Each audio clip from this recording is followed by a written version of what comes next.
Good evening. I'd like to call the meeting of the TUSD Governing Board to order. Roll call, please. Dr. Ravi? Here. Ms. Luna Rose? Here. Ms. Shaw? Mr. Romero? Here. Ms. Ekstrom? Here. Next, we'll move on to the land acknowledgement statement, and that is going to be given to us by Emily Calderon. She's a 5th grade student at Erickson Elementary School. Emily is an amazing student and a joy to have at Erickson Elementary. Her love for the violin, music, and spending time with friends makes Emily truly special. Today is Emily's birthday. Happy birthday, Emily. And we wish her a wonderful day filled with laughter, fun, and appreciate her time spent assisting us with reading the land acknowledgement statement. So happy birthday, Emily, and whenever you're ready, you can start the land acknowledgement statement. Thank you.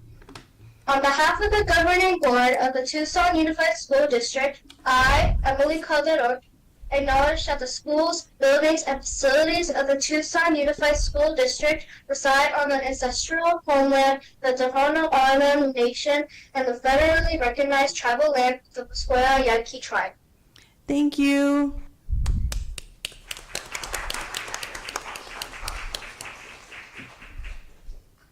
Next is our Pledge of Allegiance, and that will be given to us by Magnus Madsen. He's a 4th grade student at Hudlow Elementary School. Magnus is a 10-year-old 4th grader at Hudlow Elementary. In his first year at Hudlow, he has connected with many new friends and teachers and is always looking forward to each school day. In his free time, he loves to make digital art and animations that reflect his interests. He also enjoys playing video games, especially ones that allow him to build his own world and interact with other players. He regularly writes scripts for the worlds he builds, often memorizing them and giving voices to the characters he creates. In the last year, he's also found his singing voice and loves to sing along to his favorite songs on repeat. He is working on building up the courage to sing in front of other people, but he believes he'll get there soon. Magnus hopes all of his passions will lead him to become an animator or writer, which will allow him to inspire others with his stories. That's really great, Magnus. Whenever you're ready, you can do the pledge.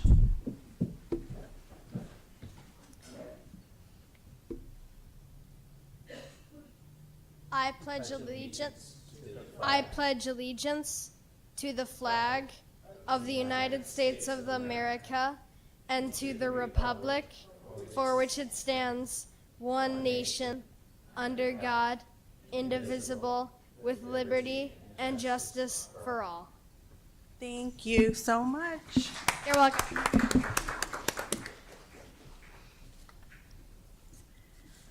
Next is agenda adjustments. Dr. Trujillo. President Ekstrom, members of the board, we have no recommended agenda adjustments this evening. Thank you. Next is the superintendent's report. Dr. Trujillo. Yes, President Ekstrom, members of the governing board, we begin tonight's governing board meeting with just a hint of sadness as we say goodbye to 2 valuable members of the TUSD community. Tonight, we begin with a moment of remembrance. The Anna Henry Elementary School community honors and mourns the life and legacy of their beloved school counselor, Miss Cynthia Eman. She passed away peacefully on May 22nd, 2025, the final day of the school year. Ms. Eman dedicated her career to serving students and families and staff across TUSD. Her previous roles included serving as a counselor at McGee Middle School and a classroom teacher at Shoemaker Elementary. Over the years, she touched countless lives with her compassion, professionalism, and unwavering support. Students fondly remember her as a true friend, someone who always listened, lifted their spirits, brought joy and humor into their day. Families describe her as a deeply supportive, kind, and instrumental in helping their children thrive. Her colleagues at Henry are especially grateful for her commitment to the school's mission and the well-being of every student. Ms. Eman's strength, kindness, and laughter will be profoundly missed. From the bottom of our hearts, we thank her for making our schools and our lives better. I see our principal, Thomas Heminger, is here this evening. I'd like to invite him up to share just a few words about what this incredible staff member meant to the Henry community. Mr. Heminger?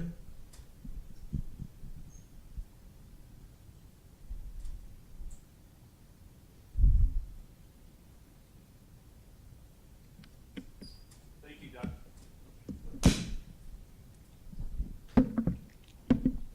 Thank you, Dr. Trujillo and the governing board. On behalf of our Anna Henry community, Miss Eamon, she was a true educator. She has a very kind heart. She was incredible with our students, very generous, always time to meet with children and discuss whatever was on their minds. She was amazing with our families, just incredibly supportive of our school community, and she will be deeply missed. Thank you. Thank you, Mr. Heminger. We also pause to honor another beloved member of our TUSD family, a legend of Badger Nation, Coach Oscar Romero, longtime educator and coach at Tucson High School. He passed away recently at the age of 65 after a courageous battle with liver cancer. He was a proud alumni of Tucson High, Badger through and through. Coach Romero, known affectionately as Coach O, spent more than 3 decades serving students as both a teacher and a coach. From 1990 to 2018, he led the Badgers baseball program to 488 wins and 3 state title game appearances, as well as numerous trips to the playoffs. After retiring from Tucson High in 2018, he continued mentoring student athletes at the college level, most recently at Pima Community College. Coach Romero leaves behind a legacy of excellence, mentorship, and devotion. His passion for teaching and learning and coaching and shaping young lives will never be forgotten and will leave a lasting imprint and legacy in Badger Nation. We extend our deepest condolences to the Romero and the Iman families, and we thank them both for sharing their extraordinary loved ones with the TUSD community. I can share with you that one of my most memorable experience here in Tucson Unified, and one of my earliest as a freshly minted superintendent in 2017, was that spring throwing out a first pitch in one of the home games in Coach Romero's final season. And I'll always remember shaking hands with him out there on the diamond, him giving me a big hug and talking to me about his beloved Badger baseball team and everything that they accomplished together. So he will be sorely missed. He's definitely an icon in the community. So please help all of us, let us honor both of these wonderful family members and TUSD educators through a moment of silence now. Thank you.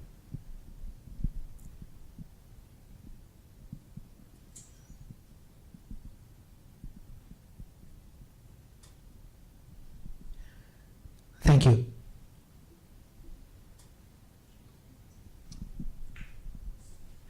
Last week, I had the opportunity to attend with several of our team members the Arizona Attendance Conference. I'm glad to see that there is momentum building with some of the state's largest districts, elementary, high school, and unified, in tackling the issue of truancy and absenteeism in classrooms across the state. It was an insightful summit. We got to learn a lot from different districts in terms of what they're doing to tackle the issues of absenteeism and truancy across grade levels. So we're looking forward to implementing some of the strategies here in our own district as we wage a very, very important campaign to make sure that every single child and young person comes to school each and every single day. This event emphasized collaborative and data-driven strategies to improve overall student attendance, reduce chronic absenteeism, to establish critical areas of focus with regard to truancy and absenteeism, and to build effective strategies around those focus areas. So we're certainly looking forward to building some of those structures in our efforts here to make sure everybody's in school every single day. Last week, I had an opportunity to meet 3 wonderful principals and experience the vitality of 3 amazing school communities. Starting with Valencia Middle School, I want to thank Omar Sotelo and his team for hosting me.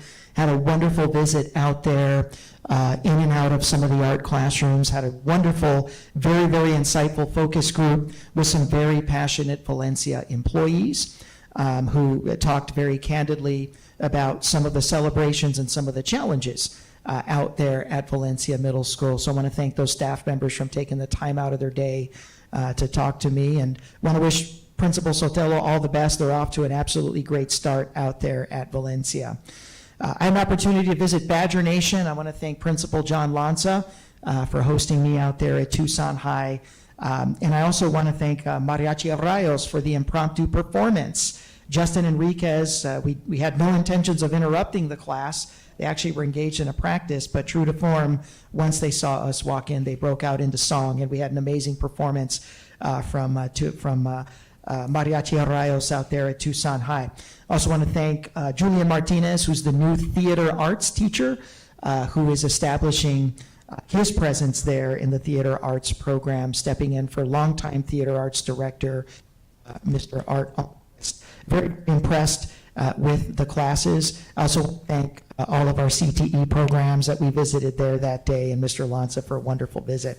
And lastly, rounded out the week with a visit to Mansfeld Middle School, checking in on our brand new principal, Carla Martinez, who's off to a very, very good start there. Very, very impressed with all of our wonderful teachers that I was able to visit. But most of all, just very, very impressed with our student focus group that engaged me in some very, very timely topics and really spoke to me very frankly about the prevalence of vape and vaping materials and tobacco in the community and the problems that it presents in school. So it's been a while since I've had middle school students that articulate and that frank in terms of an issue. So I want to thank them for participating in that conversation. In all three schools, I will have the governing board note, I was very impressed with the absence of cell phones everywhere. It is really having an impact. That state law that Governor Hobbs signed at Pueblo High School, I did not see a cell phone out. We visited several classrooms. I was very, very impressed about how our students are really embracing the new cell phone free expectations in instructional spaces. So thought I'd pass that along to our board. This Friday, September 12th, marks Avid Day, and our Tucson Unified School District Avid Schools will join the nationwide celebration of Avid's programmatic impact on college and career readiness. Avid Day recognizes both the educators who help close opportunity gaps and the students who rise to the challenge. Tucson Unified has seen strong outcomes thanks to the dedication of our Avid community. Over the past 5 years, TUSD Avid students have graduated at rates averaging 15% higher than the district average. In the last academic year, FAFSA completion, that's the free application for student aid, by Tucson Unified Avid seniors was 50% higher than the Arizona state average. Avid enrollment continues to reflect the full diversity of our student body, advancing Avid's mission to ensure that every student is prepared for success. We look forward to celebrating these achievements across our schools this week and sharing some highlights at next week's meeting. And now, as I conclude the report, the best part of tonight's report, we get to take a look at one of the most amazing career and technical education programs that we offer in our high schools, the Automotive Technology Program from Saguaro High School. We're excited to spotlight student achievement through the lens of CTE, and this evening, students from Saguaro's Automotive Technology Program will present their work. Presentation will include an interactive component and participation by the governing board, offering a hands-on look at the skills and real-world applications our students are mastering. We're proud to have our principal, Mr. Roberto, or as he is affectionately known, Bobby Estrella here. I'd like to invite Mr. Estrella to come on up and talk a little bit about what the Automotive Technology Program means for the students at Saguaro High School and the absolutely amazing work and leadership of its lead instructor. Mr. Estrella? Good evening. Thank you for inviting us to be here today. We're very excited to share our students with you today and what they're learning. Obviously, CTE and any kind of job technician field to get people ready for the job force is important. You're going to see tonight some of our best on our campus. They're very bright. They're really bright and very highly motivated what they do. They absolutely love this program, and they're being led by a teacher that really prepares them for the field. So without further ado, I'd like to introduce you to Mr. Brooks.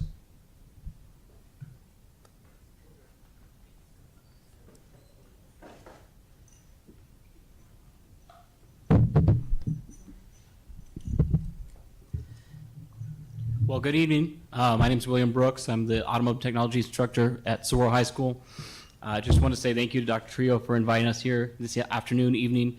We're really excited to show you guys what we're going to demonstrate for you for the board. Let me get my clicker out here. I do notice that Ms. Shaw is not here, so often in life you don't get the opportunity to put your boss on the spot. So I'm going to ask Mr. Estrella to step in as Ms. Shaw. You'll see her name on the other side. So the automotive technology program is a 3-year program where students learn about science and practical applications of automotive principles. Students can leverage this knowledge to earn industry certifications like ASC certifications in up to 10 different specialties. Those certifications and learned skills can lead to professional outcomes with jobs or internships in automotive and related industries like transportation and aviation. In the automotive industry alone, there are roughly 1,600 job openings in Arizona every year. So specifically at Saguaro, we've been really working on student outcomes, retention, and we've seen almost a 400% increase in program retention over the past few years, which has led us to a lot of new measurable student success achievements. In 2024-25 alone, we had our students outperform the state average in 8 out of 9 categories in state testing. Last year, we had a 100% graduation rate of our seniors in the program. So not one single senior who finished the automotive program didn't receive a high school diploma. 45% of those seniors left in a related job the day they graduated or in an educational program that was an automotive related field. And then 100% of our students at all levels who completed at least 1 year in our program left with a professional certification of some kind that prepared them for work.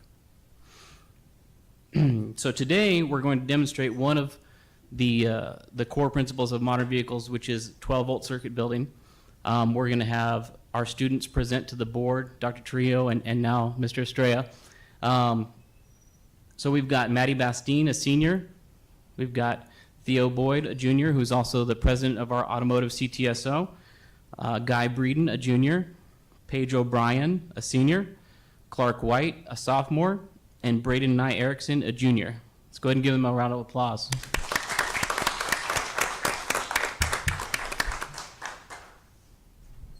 So we're gonna go ahead and turn this over to Clark, and the students will guide you through this a little bit. Hello. Thank you for asking us to present to you. Today, we will demonstrate how to build and measure simple 12-volt circuits that replicate many of the onboard functions found in modern automobiles. These circuits are fundamental to every vehicle on the road in the United States, from traditional gas and diesel models to hybrids and the most advanced electric cars. Can the members of the board and Dr. Trujillo join us, please?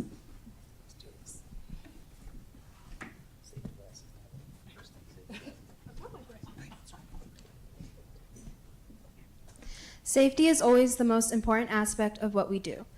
So we have a few important rules. Make sure your safety glasses are on to protect your eyes.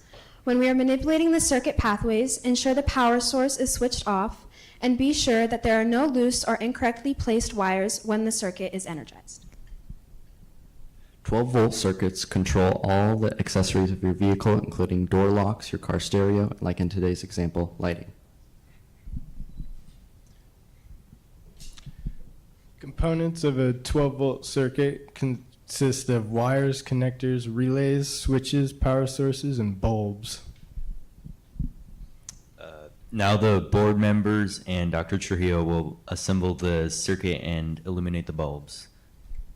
And there is one more part to this. So the board member or Dr. Trujillo, whoever gets it done first, Mr. Estrella, you're eliminated, sorry. You'll receive a Saguaro t-shirt and you'll be an honorary Cougar for at least the day.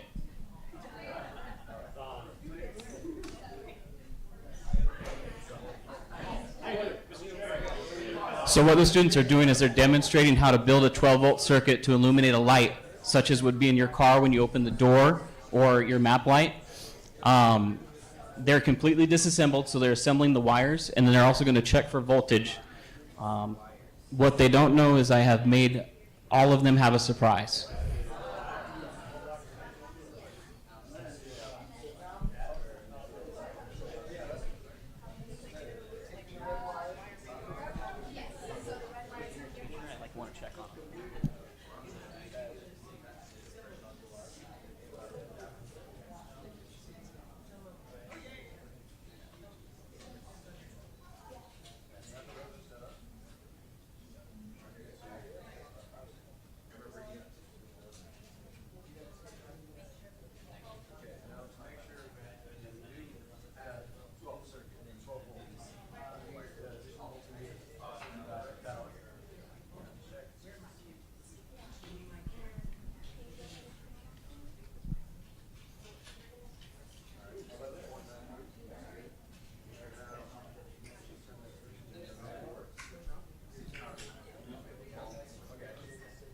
Looks like Mr. Romero is in the lead currently.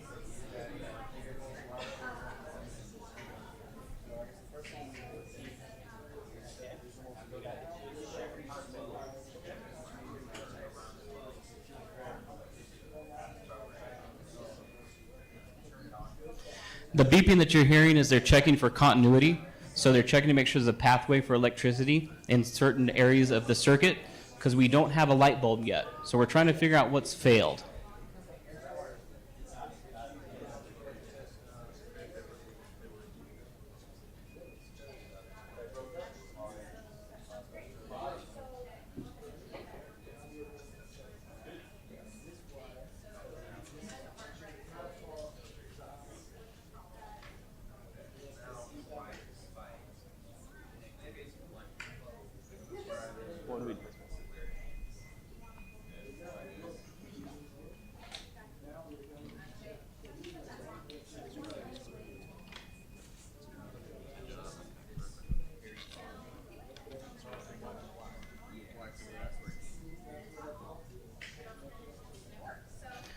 Oh, Miss Ekstrom with the first light. Congratulations. And Mr. Romero with the second light.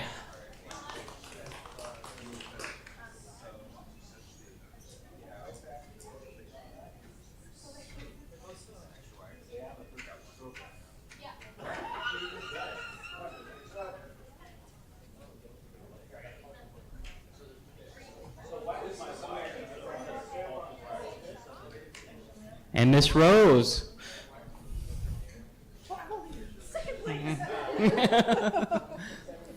Thank you.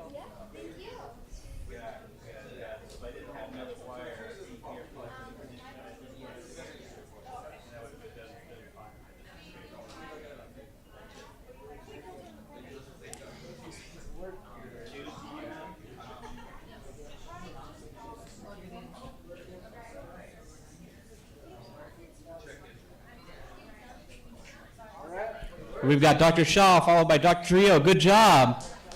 Thank you, everybody. Let's go ahead and give them a hand.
Right.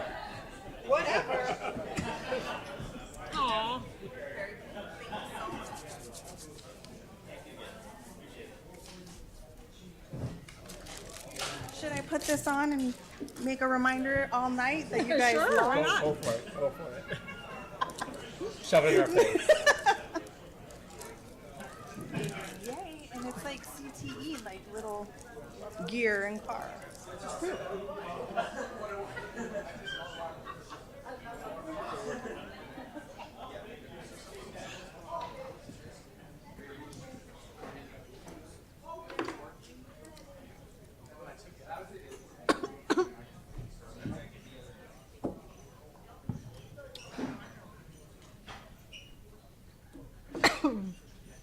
Excuse me.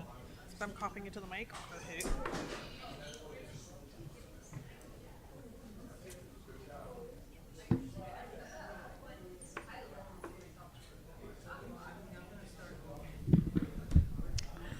President Ekstrom, that concludes the superintendent's report. Thank you so much. That was a lot of fun. Ms. Ekstrom, I just want Yes. to point out, you came in first, I came in second. Ha ha. I am. I am. Mainly because I didn't come in first. I'm competitive. Yes, very competitive. Next is call to the audience. I'll turn that over to Dr. Shaw.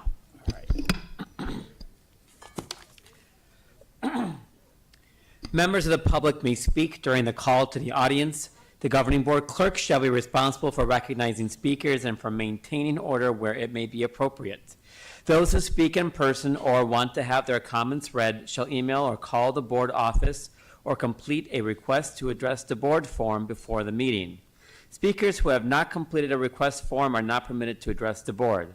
The speaker must state their full name and topic prior to addressing the board. Speakers are encouraged to be brief with a maximum time of 3 minutes. While more than one speaker may speak together in the time allowed, speakers are reminded that they are not allowed to speak more than once, and they may not transfer or delegate their time to others. If there are documents for the board, please give them to the board office staff, and they will ensure each board member receives a copy. Those attending the meeting and or speaking before the board shall observe rules of good conduct. Speakers shall also refrain from inappropriate or slanderous remarks. And because TUSD serves students from preschool through high school, speakers should be aware there may be children present and listening. At the end of the call to the audience, the governing board president will ask if any board member wishes to respond to criticism, wish to ask staff to review a matter, or wish to ask that a matter be put on a future agenda. No more than 2 members may address each topic. Contents of this card are public information. We have 2 called to the audience in person and 2 to be read. We'll start with Rebecca Salome and then KW Lau.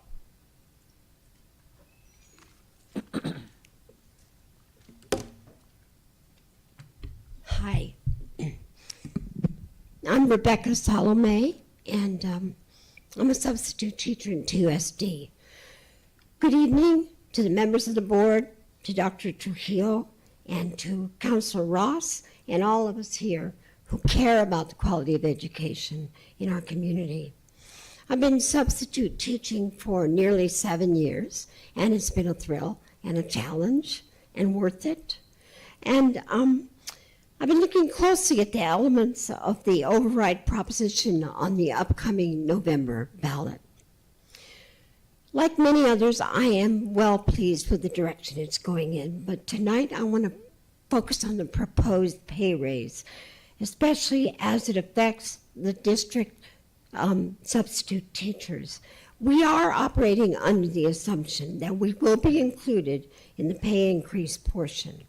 I want to bring a couple of quick points to your attention. First, as ADE certified substitutes, we are employed to temporarily replace an absent teacher in the classroom.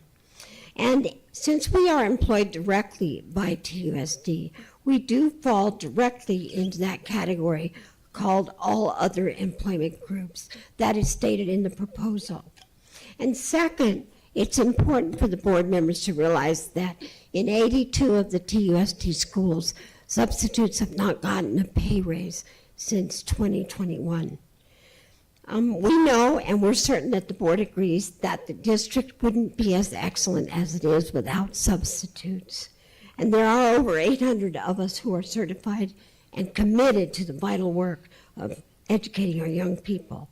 And we're working hard to get voter support for November. If this proposition gets passed, it's going to be a great victory for TUSD, which has not been granted an override in, I think, more than 2 decades. And our purpose here tonight is to remind you that it is both just and visionary for the board to guarantee our inclusion in the district-wide employee pay raise. So thank you for listening to your dedicated substitute teachers. Next, we have KW Lau.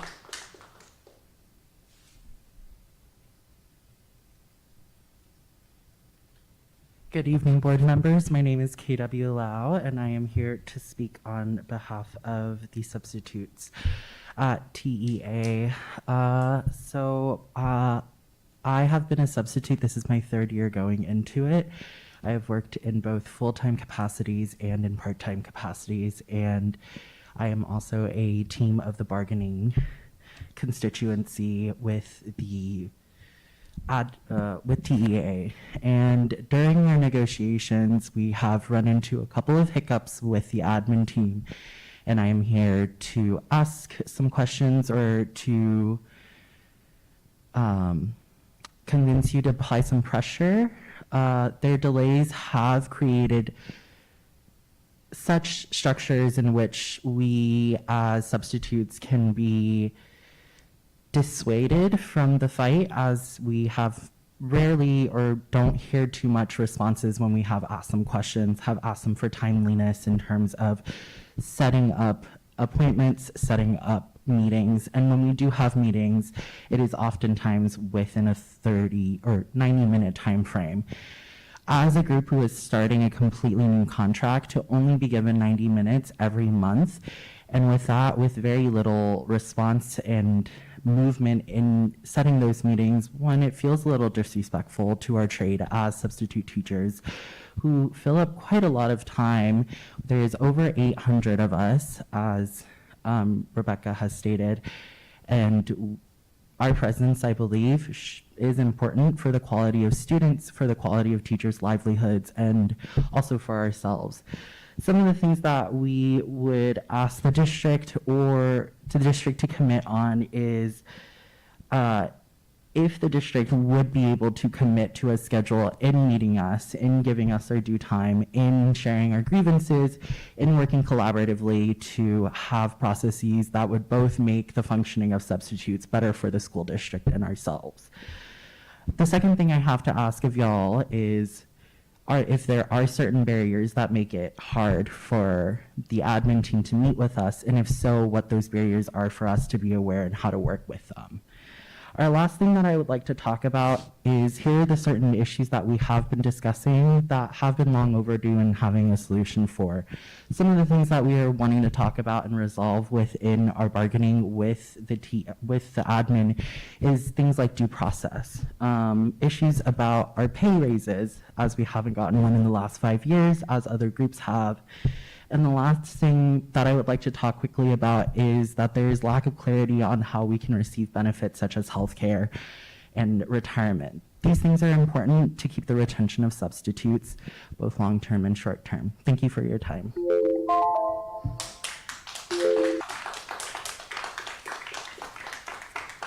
Thank you, everyone in person for speaking. We're going to turn to our comments to be read. The first one is from Tara Radliff. To be read, data sharing item 5.5. Clerk of the board and board members, I urge each and one of you to vote no on consent item 5.5. With the proposed modifications to the PCHD IGA, you will be effectively taking away parental notification and consent for the health-based issued of school children. Please leave parenting to the parents and education to the school district. Have you properly notified all affected parents and guardians of this attempt to take away their notification and consent rights? If you had, you will see an outpouring of outrage. Again, please vote no on consent item 5.5. Thank you, Tara Radliff. And next we have Henry Schneiker to be read, consent item 5.5. TUSD board members, vote no on consent item 5.5, Pima County Department of Health Intergovernmental Agreement Amendment. The issue here is that only an arbitrary declaration protects the privacy of a student's information. We only have to look at recent history to see the arbitrary, capricious, and politically motivated nature of declarations. 34 CFR 99.36 is so filled with weasel words and phrases as to only offer the slimmest protection, easily sidestepped with a declaration. Declarations are typically made under the pretense of an emergency following a quick fear campaign. Terrorized people are easier to fool and manipulate. Thanks, Henry Schneiker, parent. And Madam President, that concludes the call to the audience. Thank you, Dr. Shaw. Would any member of the governing board like to address any comments made during call to the audience? Great, we'll move on. Next is consent agenda. Items 5.2 through 5.9, Dr. Trujillo. Yeah, President Ekstrom, governing board members, the administration recommends that the board approve consent agenda items as arranged, 5.2 to 5.9. Mr. Romero. Yeah, I'd like to have discussion on 5.4 and 5.5 before we vote on those. Please. Okay, so then do I hear a motion to approve 5.2, 5.3, 5.6, 7, 8, and 9? So moved. Second. The item has been moved and seconded. All those in favor say aye. Aye. Those opposed, motion carries. Item 5.4 is the approval of the intergovernmental agreement between TUSD and the City of Tucson for TUSD to be a subrecipient of the City of Tucson Composting and Food Waste Reduction Project. Dr. Trujillo. Yes, for item 5.4, I would like to welcome up our Director for Food Services, Lindsay Aguilar, to address any questions related to the IGA. And then on deck, we have Dr. Gaw, who will be able to address any questions or details on the IGA with the Pima County Health Department. Ms. Aguilar. Good evening. Questions? Mr. Romero. Yes, so a couple things. On the first chart that we talked about, on the agenda 5.4, talks about year one contractual in-kind total. And then looking at the subrecipient agreement, and it talks about some of the different numbers in here. But first of all, what is in-kind reference to here under both year 1 and 2? Yeah, so that in kind for this grant, it's USDA grant through the City of Tucson. So we already have a project specialist that is hired on through TUSD Food Services that's currently doing this work in our schools. So that in-kind contribution is that $12,000 is part of the salary that we're already covered out of the food service budget. That is a requirement for the grant, that there's an in-kind contribution. So we're using the funds that we're already expending under normal circumstances that supports this grant work. Okay, so then under the contractual and fringe benefits, so this is a new position then, is that correct? Right, so this is supporting additional FTE for that work. And so we're actually going to be receiving that funds through this grant as a subrecipient. Okay, so I'm just trying to figure out, other than some type of, I guess understanding why we have this, even going back in the subrecipients. So the City of Tucson looks like they're getting a grant awarded of the amount of $368,353 under this grant.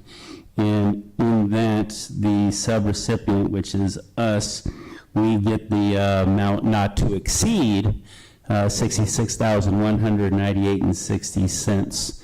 So what is the city doing with this extra $302,000-ish of this money, and we're just getting a small portion of this? And I don't know, it looks like we're doing a lot of this work over here. We're only paying for 1 FTE for a small project? Yeah, so the City of Tucson, this grant includes a much larger composting and food waste reduction work throughout the city. The components of the grant that are listed in this IGA are specific to what activities we're doing at TUSD that aligns with our climate action policy and expanding our composting and food waste reduction efforts. This is a larger, broader city-wide approach to composting and food waste, which is why they're receiving such a large amount of money. This segment is just the specifics to TUSD and our partnership specific to our schools. So what are other school districts being planned on participating in this? Other businesses? Who else is involved in this $300 and some thousand dollars? Sure. I have our project specialist, Susan Silverman, who is coordinating this grant currently that we have, and then this extended grant with the City of Tucson, so she can give a bit more insight into the details of what the city's doing. Hello. Thank you. Nice to see you all. So the City of Tucson is sponsoring this grant project for composting and food waste reduction. The last grant that we had that we're just finishing out was sponsored by TUSD.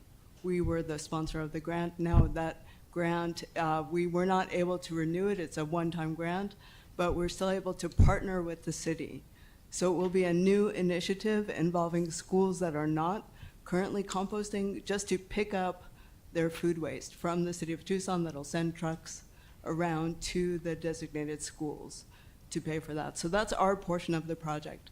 The other partner in the project is Ishkashita Refugee Network, working with refugees around the community to help reduce food waste from the food that they're collecting. So it'll be Ishkashita, TUSD, and the City of Tucson expanding their composting and food waste reduction initiatives at Los Reales landfill. Will be the site that our food waste is going to be going to, and then in return we'll receive compost and mulch from the city, which they've already started to do, which has been a really wonderful partnership with the City of Tucson. We're very thankful for their involvement in the project and for their taking it up so that they could write another grant and help us continue the project. So of the compost and mulch that we initially help to produce, then are these coming back to all our individual schools for their individual gardens and things of that nature? Exactly. And who else benefits from this compost and mulch in this program? The Community Gardens of Tucson is a citywide group that partners with the city, and all the other nonprofits and groups that work with the city to receive that compost. I know that they delivered to the city council offices, so community members are able to go and pick up finished compost there for their garden needs. And often our schools will benefit from that as well. Okay, and it looks like this is a 2-year commitment, and you had mentioned before we had an old grant where we were doing that. Was that kind of where our in-kind person came on in, or was that something different? Yes, that's exactly it. Okay. The in-kind portion came from my salary, actually, and that is the vision for moving forward. And it's 0.25% of my salary right now. Okay, so as far as any money coming out of TUSD to participate in this, because I know looking at it, our amount was $66,198, which is, the contractual number right over there, then are we just, from TUSD then coming out taking care of the $12,730 towards your position then? Is that Yes. what I'm understanding? Yes, that's correct. Okay, And that, the 66,000 pays for a compost project specialist that we've got someone in place right now, and he's going to be able to continue for the next 2 years in that role, supporting all of our composting at the schools. and then just kind of reading through all the different things, all the different regulations, reporting, performance evaluation, monitoring, cooperation, et cetera, et cetera, et cetera, et cetera, audits, results, independent audits. There's a lot of things that go along with this. Will whoever we have to fill that position be able to do all of your requirements that are required in here with their normal positions, or is this also something food services is going to be kind of overseeing to make sure these things are done within our food services department? Food services will be overseeing it, and the person in that position right now is currently assisting with all of the required reporting and audits and everything else. Okay. And then as far as, because it is 2 years, if we find out it's not working, I don't remember seeing this, what are our options if we needed to get out of this agreement or this grant? Do we know? I would offhand, I don't specifically know, I'd have to confirm through the agreement, but typically there is an opt-out or some type of notification that we could utilize. That would have to be approved by the USDA grant, because this was submitted as a federal grant application where the city of Tucson identified all the different partners that are going to be subrecipients of this grant. But typically in those grants, there is some type of disclosure if there were to be something. The idea, though, is this additional funding is going to allow us to continue our efforts in increasing the composting initiatives that we have going on across the district. So is that, oh, sorry. No, that's okay. The $66,000, like Susan stated, is going to help continue to pay for the positions that we currently have doing this work. So then does it look as though that we want to continue this in the future, or after that grant goes, it's something we try to carry on and continue to hold this torch if the grant doesn't come back on through? What's our long-term vision or goals or ideas on this, other than our short-term of getting compost for our gardens and for our school facilities? So the long-term goal is to utilize this grant with the city of Tucson to help build that infrastructure within the city to allow us for them to pick up the food waste to then turn it into compost, because that's something that is a real challenge with trying to collect food waste throughout the community that can then be turned into something to benefit gardens and other environmental efforts. So that is the long-term goal, is that this will help create that infrastructure throughout the city of Tucson and of course within TUSD. And I know it's kind of hard to answer this question, but I'll ask, just, I'm sure there's been meetings of, like I said, this other $302,000. I know you mentioned one organization that's also going to be helping out, and then some city things. Are those just the three programs that are utilizing this 301 or 368,000? Just those three organizations? I know there's quite a bit more partnerships that the city of Tucson does have that are connected to this work of trying to build that infrastructure with the food waste collection and working with the Los Reales landfill as well. Okay, and I guess just as far as to make sure that it's beneficial to the school, how is that going to get back to the board to let us know how this grant is working after our first year?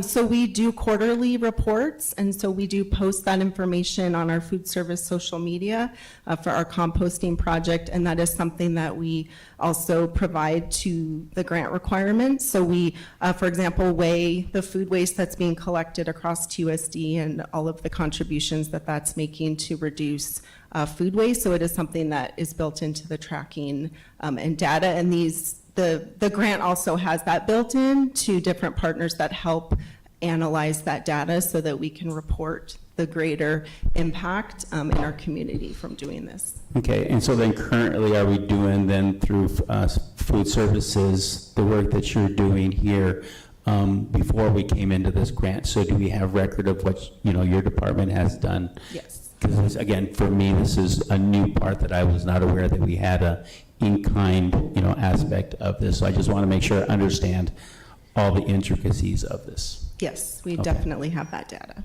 Okay. And happy to share. Ms. Ekstrom? Yes, Ms. Shaw. First, I want to say good evening, and sorry I'm late. My daughter had a volleyball game at McGee. I want to thank Mr. Romero for his line of questioning. It's great to hear more about this agenda item. And I've seen the big pile of mulch at my local park at Doris J. Thompson Park. I know there's one at the Ward 3 office as well. I haven't had the opportunity to take a bucket yet and grow a garden, but I am very hopeful that I will one day. With that, do you know how much pounds of compost that we generate here from TUSD schools? I don't know that offhand, but I can get that for you. We do track that. It's a significant amount, I assume. Yes, and it's been this grant, our current composting grant, we're in our second year of it, so it's been something that we've been tracking for the last 2 years. Okay, great. And that is, sorry, I don't have board docs pulled up yet, but that's at how many schools in TUSD? This last year, we worked directly with 25 of our schools that have school gardens with composting and vermicomposting. Okay. And I forget the exact amount, but it's around 60,000 pounds of Okay. food waste that we've composted. I do want to just interject that currently in the U.S., we discard approximately 40% of our food waste for food that's produced. Right. So even any impact that we can make on that is significant in terms of addressing climate change and anything we can do. So this really fits into our climate action plan for TUSD, and we appreciate the board's initiative in supporting that and feel that this fits right into that. Absolutely. Is there capacity to have this at every one of our schools? That would be the ultimate goal that we're Okay. building towards, yes. Great. Is there like a dollar amount associated with that you can just, like ballpark? I don't have that, but I can tell you with the work that we're doing with the climate action policy and the company that we're working with, that is part of it. We'll have some more realistic figures in terms of what that would entail and the staffing support for that. All right, thank you. I would just like to say I love seeing the kids compost when I go to different schools, so I appreciate your work in this, and I will move the item. I'll second. The item has been moved by myself and seconded by Dr. Shaw. All those in favor say aye. Aye. Aye. Those opposed, motion carries. Item 5.5 is the approval to amend the current IGA between TUSD and Pima County Health Department and establish a data sharing agreement. Dr. Trujillo? Introduce our Director for Health Services, Dr. Joseph Gaw, who will be available to answer any questions from our board. Any questions for Dr. Gaw? Mr. Romero? Hi, yeah, thank you. So just kind of going over the intergovernmental agreement amendment. One of the things I guess that just sticks out to me, which I again, hopefully you can help explain, it says 2.5 on the second page, allowances of personal information sharing secondary to health or safety emergency without parental consent. And it kind of goes into some issues. One of the things mentioned was actually brought up at the call to the audience. But what, anything that says without parental consent brings concern not just to me, but I know a lot of people within our community. Can you explain that 2.5 to me, please? Sure, absolutely. So when we have a outbreak, as it is determined through the Pima County Health Department, at that particular point, we need to track and trace that process of exposure and disease. So in the past, and we've learned this from the COVID experience, is that the lack of ability to share information, particularly called a line list, is what is called in our district, is the students who are exposed, and then we basically share the contact data so that the county may ensure the safety of the students and that they get a physician follow-up. So we're sharing data specific to the outbreak per the law. We're not, any other data that is shared is purely in in identified information, so it's in large number aggregate, basically. So, but in this particular case, it would be, example, if we have a student who has confirmed measles in a school, we have to act quickly to find all those particular students who are, and staff who is not vaccinated accordingly, get them out of the school, and then we have to track all exposures as well. So that's the intent of that that ruling in there. So I guess I didn't hear under that, though, without parental consent. Yes. Why is this done without parental consent? So when you're dealing with an outbreak, we have time that is not on our side.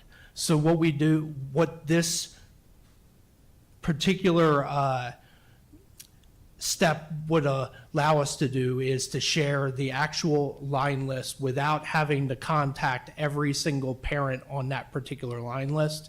And then basically the county can follow up with each of those individuals from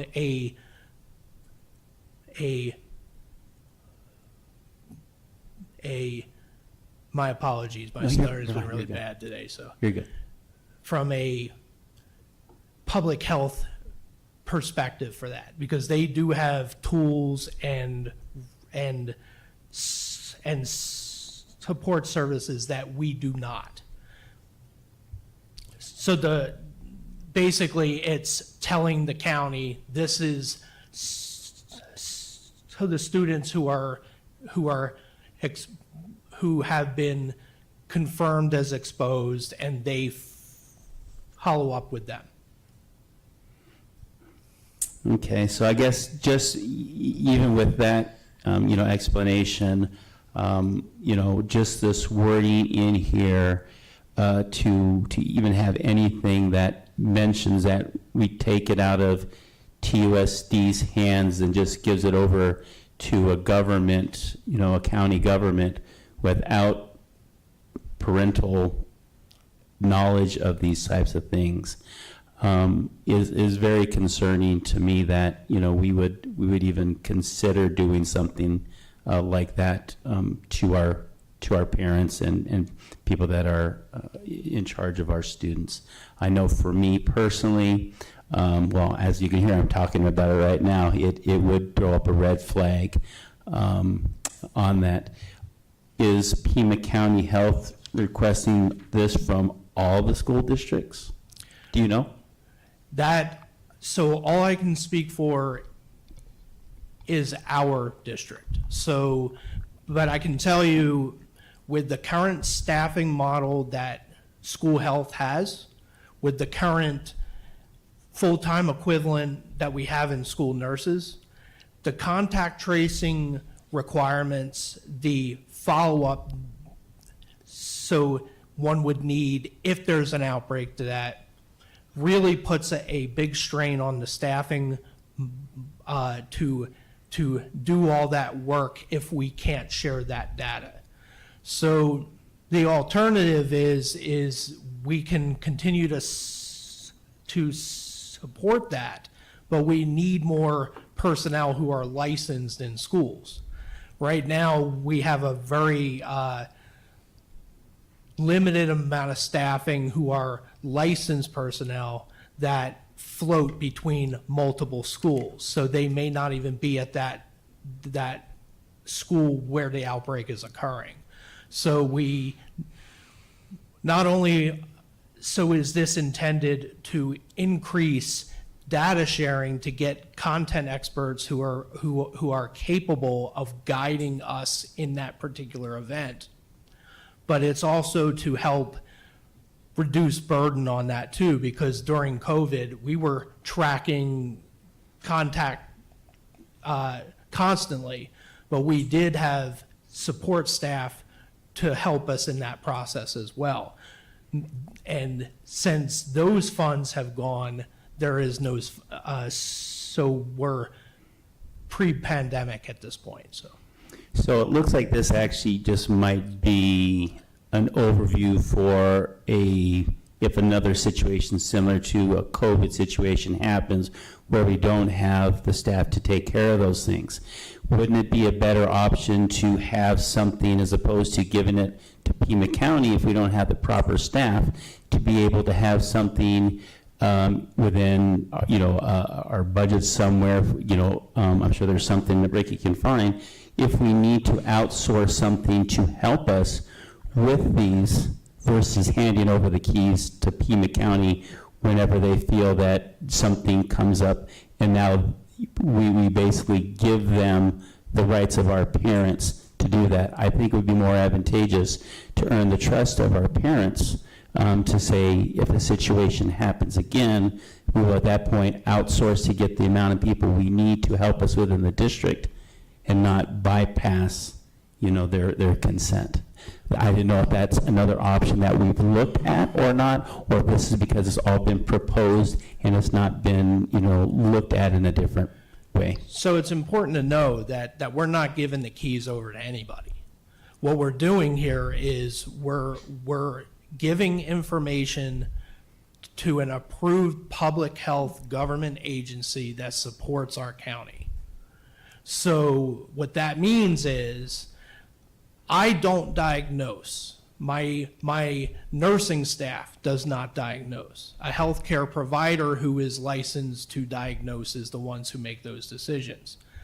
What was happening in the past is we need support from content experts that are provider-based that can help guide the next step to these particular things. All this is saying is we're going to share aggregate data so that we can build better programs to support our students and the Tucson community at large, which a school district is the biggest public health entity available to us, all right? Number two, all this provides is when there is a designated outbreak as per the rule here, it's a public health issue, all right?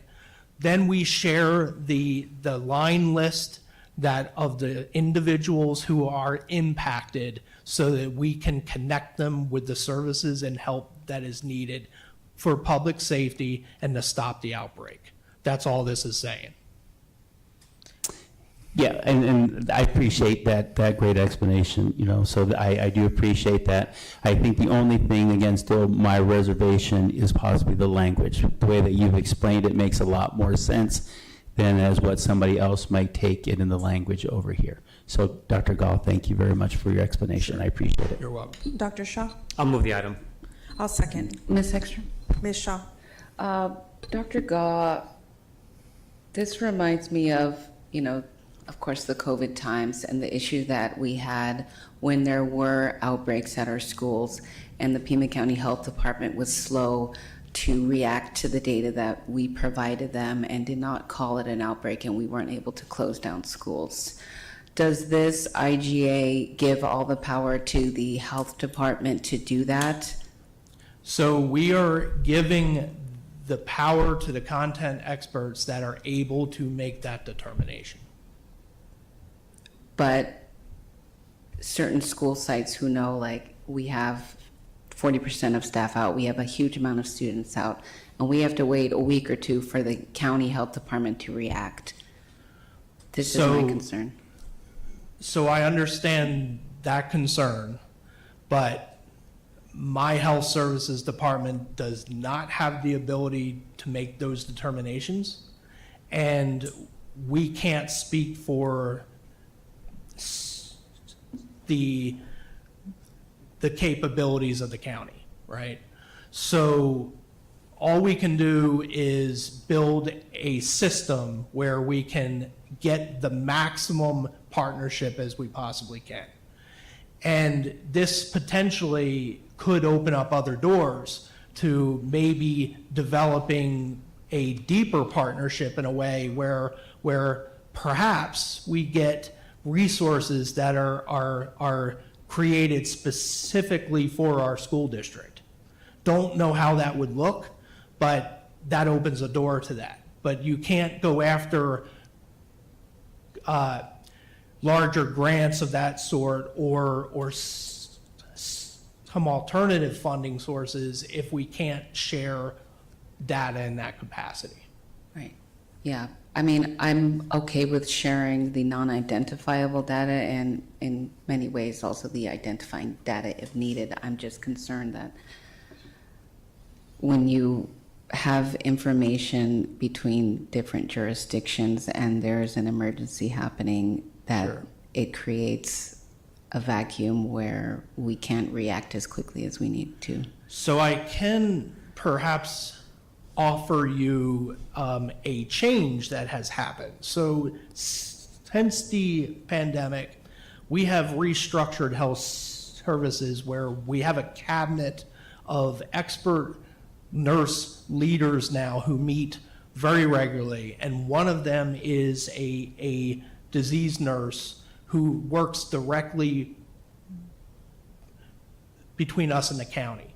So we're talking all the time now. In the past, that wasn't always the case, but our partnership and our relationship and needs have really grown together. So I think it's probably a more positive experience today than it has many years ago. Right. Okay. And then I noticed, well, on number 2.5, it says PCHD will make the determination of outbreak under this provision. Yes. But there's no definition of what an outbreak is. Is that because it's case by case basis? Yes, because it's not only case by case, but it's also like it's varied from one condition to another, right? So one disease would have an outbreak score of a certain number or involvement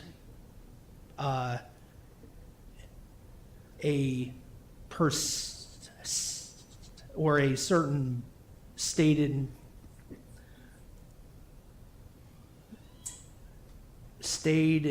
percentage by the actual disease factor. Others do not. So it's completely case by case basis, really. Okay, thank you. And then Mr. Ross or Dr. Trujillo, we still have that matrix that we created, right, for certain health emergencies. Can you speak to that real quick? That has not changed since the board took governing board action on that matrix. All right, so, okay. And then, Mr. Ross, can you speak to 34 CFR 99.36? That's a federal, like FERPA? Yes, governing board members, that is FERPA, and that provision in that IGA amendment is merely a recognition of the law, which says that if there is, that's one of the conditions of disclosing education information without parental consent is health and safety emergency, and that's the citation there. So that provision is recognizing that despite the fact that the amendment is talking about de-identified and that and aggregate information, there's still FERPA that says that if there is a health and safety emergency, then identifiable student information can be shared under federal law. Okay, thank you. Any other questions? Dr. Gah, I just have a comment.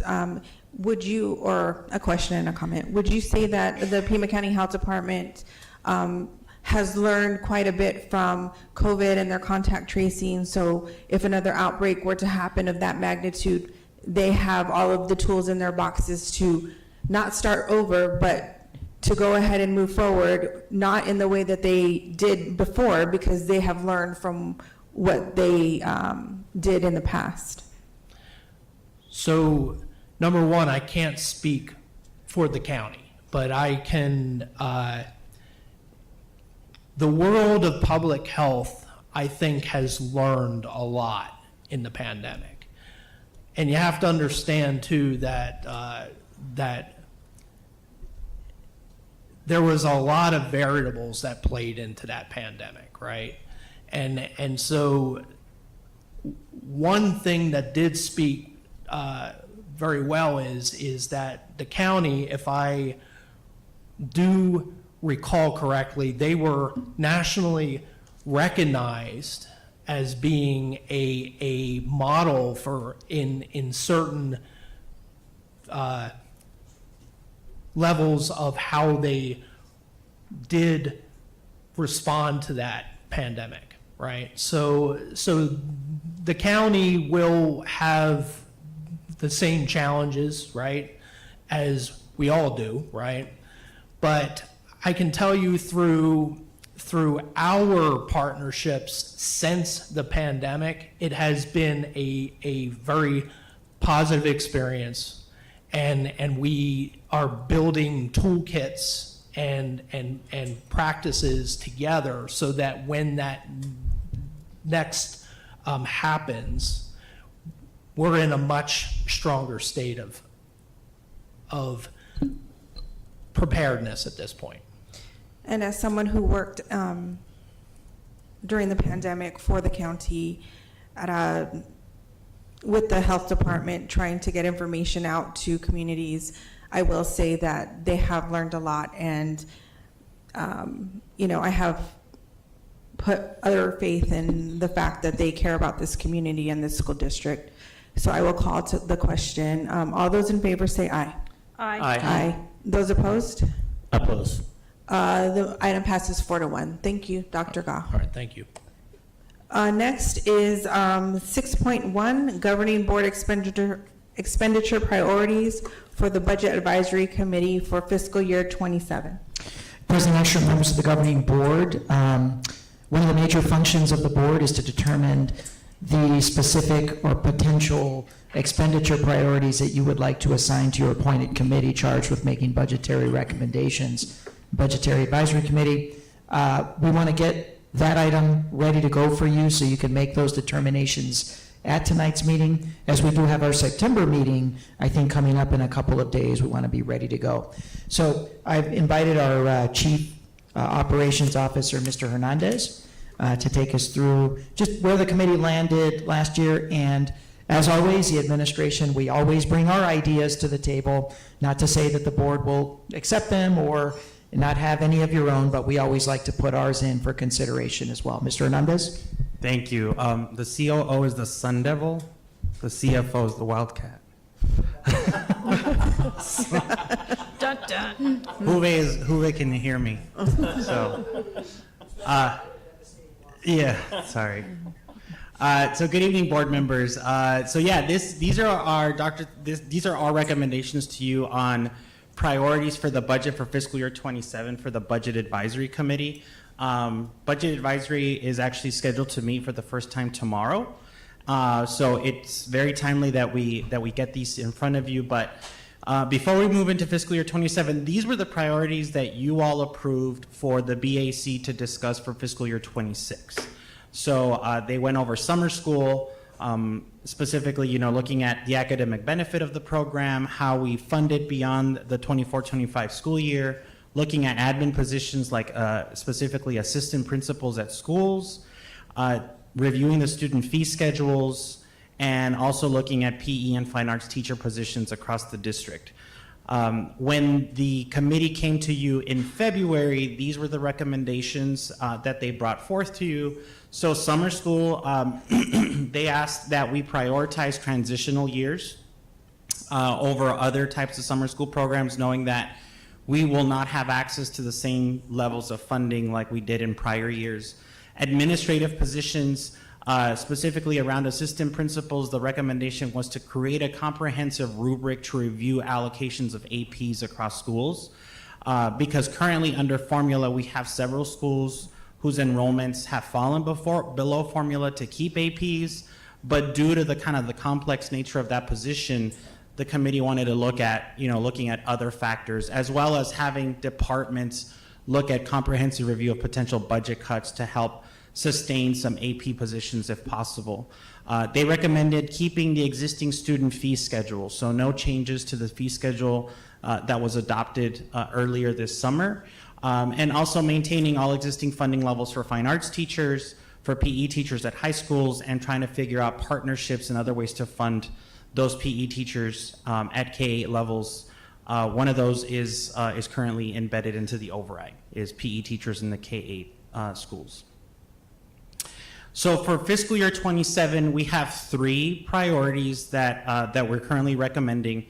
I brought my notepad in case there's more or less that you want to do. But first one is the centralization of Title I. So currently, the way that the district receives about $25 million in Title I allocations every year. We distribute about 70% of that money directly to the Title I schools. We retain about 30% centrally, most of it for mandatory set-asides. There are certain requirements that the federal law requires us to spend Title I dollars on, and those are maintained centrally. School improvement programs, private schools, family engagement, preschool, for example. And so we've seen other school districts, Mesa Public Schools specifically, who've kind of done the opposite.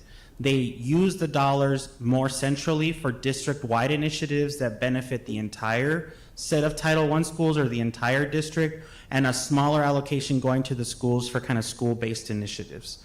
And so the idea is there a way for us to look at trying to follow a model to more effectively and efficiently use Title I dollars in order to fund district-wide priorities that would benefit the entire set of schools, versus kind of what we've got today, which is, essentially all but 2 schools receiving an allocation, and they each do everything differently according to their instructional improvement plan. The next one is an attendance initiative funding. So one of the things that we've obviously discussed in addition to enrollment is talking about improving attendance rates at our schools. And so currently our schools, most Title I schools, have a school committee liaison position. This tends to be kind of like your community and family engagement position at your school campuses. And then they all have an attendance tech or a registrar. I mean, these are people who, they do exactly that. They maintain attendance records, registration records for the students that enroll on those campuses.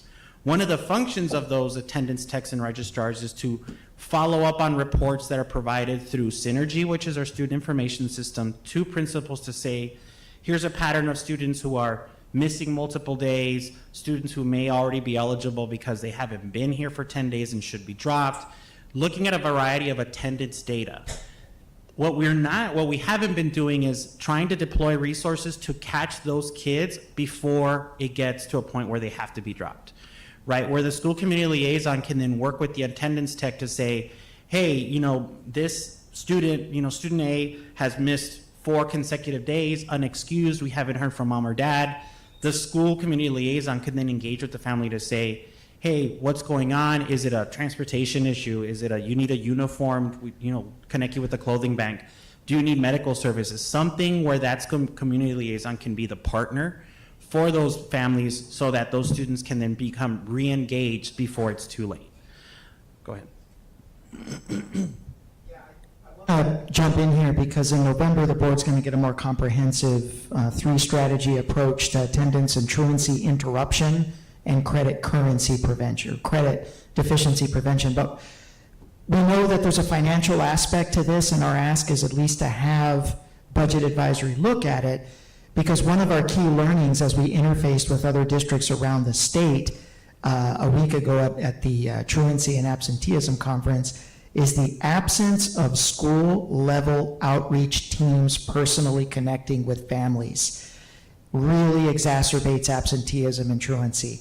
And so if we can look at pivoting our school community liaisons, I'm not saying that the work of organizing events is not important, it is, but actually pivoting the bulk of their work to the outreach of getting in touch with families, especially at the elementary level, to get them back into school and to really connect them to the resources that might be, or the lack of resources that might be contributing to the absenteeism. we can really look at an easy return on investment because you would just look at your attendance numbers, right? So we would connect it to that. But that's our ask, you know, in terms of at least having budget advisory look at that. Yeah.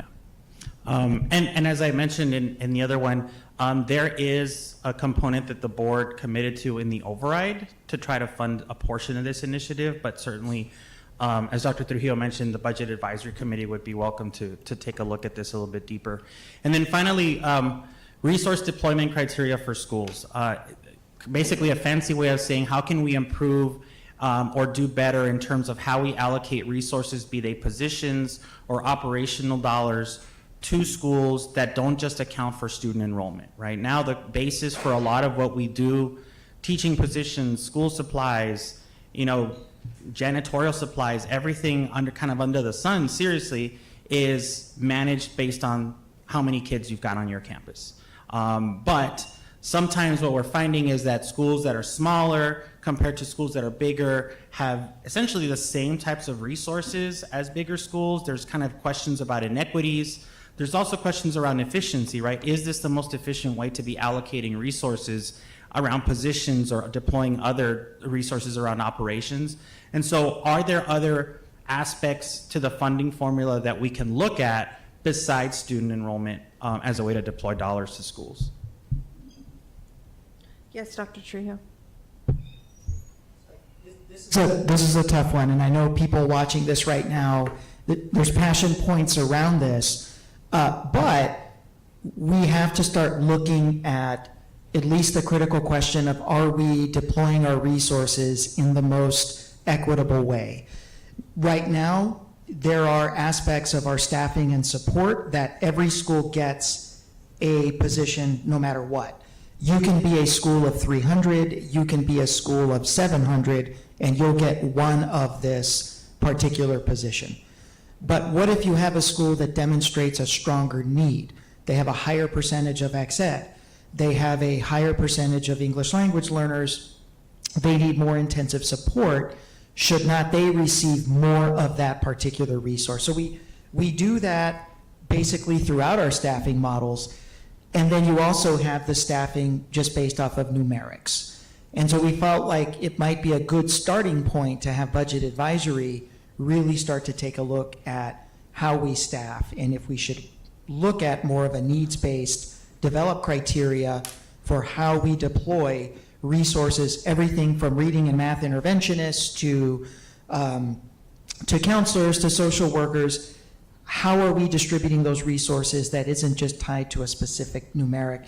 That's been a long, controversial kind of topic here in TUSD, but I think given the financial challenges that not just TUSD but public schools are going to be facing, and where resources are going to be a little bit more finite, we're probably going to have to take this on and look at alternative staffing models. So that's why we brought this one to the table. Yeah. So those are the 3 recommended priorities. Just to kind of go over the current status of the committee. So there are currently 6 vacant positions on the Budget Advisory Committee. Most recently, we had the departure of Stacy Gist, who was the principal at Valencia Middle School. As a reminder, Budget Advisory Committee members have to be affiliated with the district. There are some categories that would disqualify people, but all in all, it's pretty open-ended in terms of the affiliation with the district. The board office did receive 3 applications earlier this year. They were incomplete. They've followed up with them. They're waiting for some responses. We have had other applicants, and so this is kind of an ongoing process. I have the link on the presentation if anybody out in the community wants to click on that and look at the application. Like I said, the committee is scheduled to meet tomorrow for the first time, just mostly to do housekeeping, set up their schedule, kind of figure out like how they want to tackle this. These are 3 pretty meaty topics. And as you can see, these are the current members of the committee. You renewed several of them last fall, but we are still looking for 6 more qualified individuals to participate with the Budget Advisory Committee. So with that, I will take your questions. Governing board members, who wants to go first? Dr. Shaw. All right. Thank you, President Ekstrom. Thank you for the presentation and for all the ideas. I think it's really timely to address some of these things. regardless of what happens with the override, if the override passes, as we looked at the numbers of $45 million, it goes really quickly with how big our district is. And if the override passes, we want to make sure we're using the money in the most effective way to really address the promises that we made to our community to get it passed. Now, if the override doesn't pass, then it's going to be even more important to make sure we're utilizing those very limited resources that we have in the most effective way. So I think it's a great time to start talking about some of this resource allocation with this budget advisory committee to help ensure that with or without the override, that all the funding is going to the best way to the schools that need it, to the distributed and resources, so that the schools can really utilize it effectively. Ms. Ekstrom? Yes, Ms. Shaw. Thank you for your presentation. I do like all of the recommended priorities, but a couple others that I would like to suggest to see if the board is interested is see if we can get, or how much it would be for a garden at every school and composting. I know we kind of have a consultant working on the composting as of now, but I think every school deserves a garden.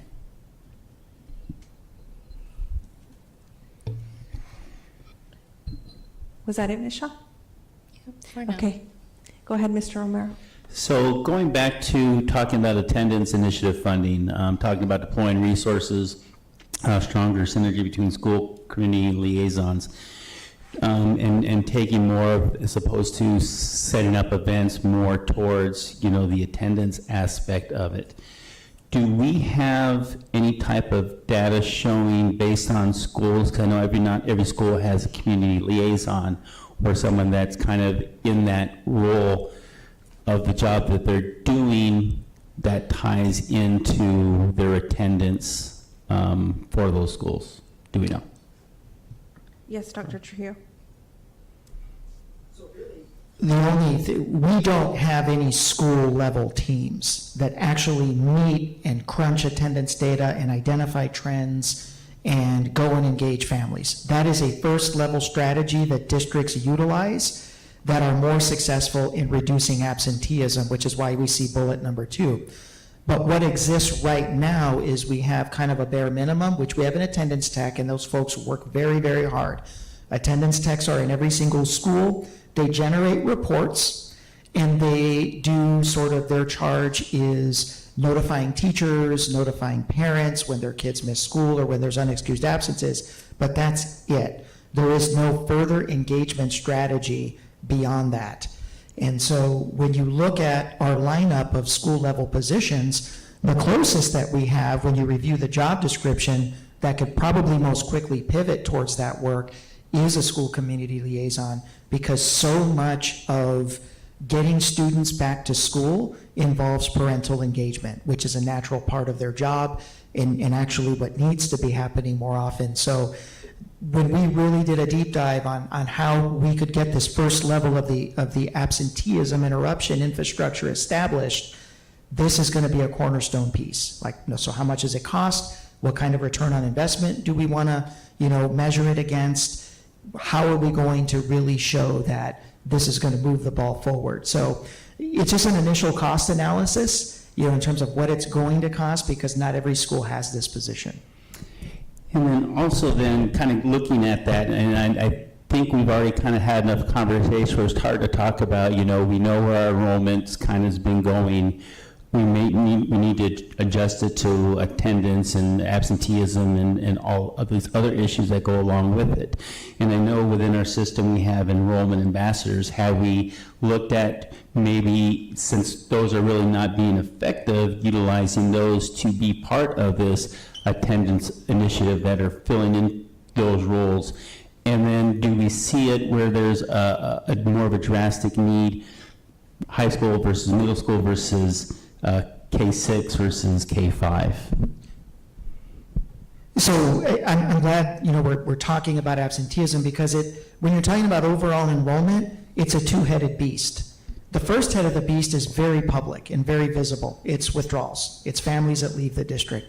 But it's that second head of the beast that's quieter, that is more in the background, that is extreme absenteeism and truancy, where kids miss days and days and days and days, and we don't collect funding for them, but yet they remain, on the district's registration docket, and they bring your overall 40th and 100th count. And more important than that, it's young people out of school, so it's a moral imperative to get them back in. I'm not going to surprise anybody here, but our internal data, the higher up you go past 5th grade, the more extreme the tardiness and the truancy becomes. Right, so you start getting into middle school, you start getting into 9th and 10th. It levels out a little bit for upperclassmen because at that point you have credit accumulation, you have a focus on cleaning up credit deficiency for a lot of kids. They want to get graduated. But when you start looking at 7th, 8th, 9th, 10th, that is going to be your peak of where it goes. We also are looking at it through the lens of truancy and absenteeism, interruption and prevention early for both secondary and elementary. Elementary is going to be more of a parental engagement component because we're dealing with our youngest learners, and more of a direct intervention with young people at the high schools and the middle. So it's kind of an overall view of just where our data takes us right now. And I guess that would be for me as far as in our recommended priorities, and maybe we look at that at a high school level versus, the middle school and the elementary. So if we don't have the funds to start it full school district-wide, focus on the areas where, it is an issue, that is a problem, would be one of my, at least, input. Yeah, and so to tack on kind of to Dr. Trujillo's question or answer to your question about the enrollment ambassadors. So one of the things that we've shifted with enrollment ambassadors is, traditionally we've made enrollment ambassadors assigned to the regions, right? Every region has one. Now, instead of taking a look at the district, kind of vertically, we're going to take a look at it horizontally. So we're going to take a look at it exactly the way you're describing it and take a look at grade bands, right? Put enrollment ambassadors focusing on elementary so that their focus is different than an enrollment ambassador focused on middle schools, right? Because the strategy has to look very different. My 15-year-old is tardy. It happens, right? He's a high school student. It's really hard to kind of get him out of bed. But my 6th grader, pretty quick, right? So the way that they're going to be dealt with from the enrollment ambassador perspective is going to be different for my 15-year-old than it is going to be for my 11-year-old. So we want to take a look at how we more effectively treat them at the grade band level versus at the regional level. Great, thank you. Yep. Dr. Shah? One suggestion I'd love for a governing board to vet is to have CTE as something that the BAC looks at. So I had a chance to be at 2 high schools this past month, at Choya and all the different programs, sports medicine, other things there, and at Sabino, and talking to the principal there about what he's trying to expand to compete against some of the surrounding districts and surrounding high schools on the east side. And with the override, there's money dedicated to CTE. So instead of making sure, I'm glad we have these initiatives, and if we have an expansion or even a contraction of CTE in the future, having the budget advisory committee look at not just what sounds like a cool program, but what has a good marketing, what we really need in our district, what are the jobs that we're trying to prepare our students for, and how we can really use our CT programs to drive enrollment and compete against some of the surrounding districts. So I would recommend CTE as one of the budget advisory committee priorities for this year, and look at just where CTE stands, and really work with Chuck on what is your systematic approach on expanding CTE if we are able to do so with the override or other sources of funding, so that we can really compete more effectively. What's going to be cost-effective expansions and how to market it best. And I wonder if the first and third pieces here could be combined. So a lot of it seems to be resource allocation, whether it's resource allocation of things we're funding through M&O or from Title I. And so I would recommend when we make a final motion that we combine the first and third here to be this resource deployment in our schools, including distribution of Title I. Ms. Ekstrom? Yes, Ms. Shaw. Thank you, Dr. Shaw, for bringing all those things up. I agree with the, jointing of the first and third priority, and especially the CTE. One of the things that I tried to do a while back is to get, half a credit of CTE during freshman year, but I think Mr. McCollum said that freshman CTE isn't funded. And so it would be great if they could see how we can get that funded so kids can get into that program earlier. Dr. Trujillo? was a principal at a time when it was still funded, and it was absolutely wonderful.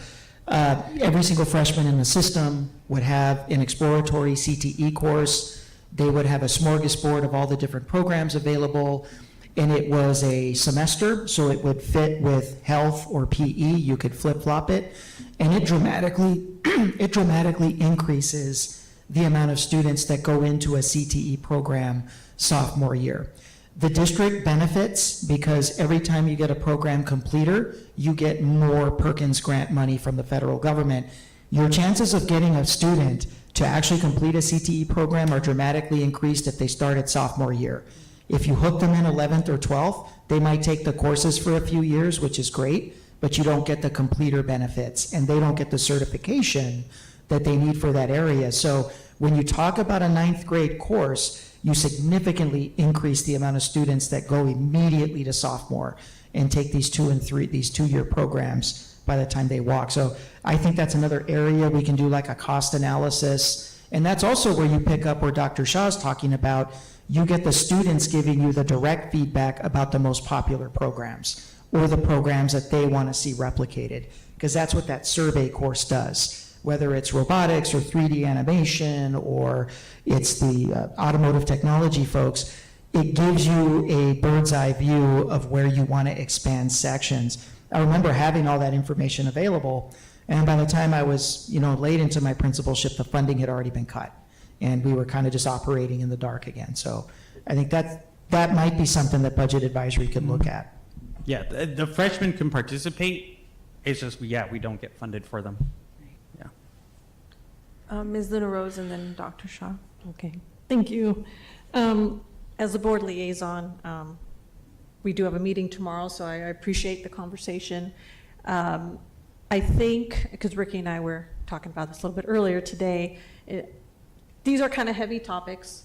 They're kind of meaty. So I just want to make sure we're not throwing a lot, especially since we do have lesser members right now of the BAC. And so for those who are listening, we really, really, really, really need some new members. You can go to our website and go to the governing board page and under board committees.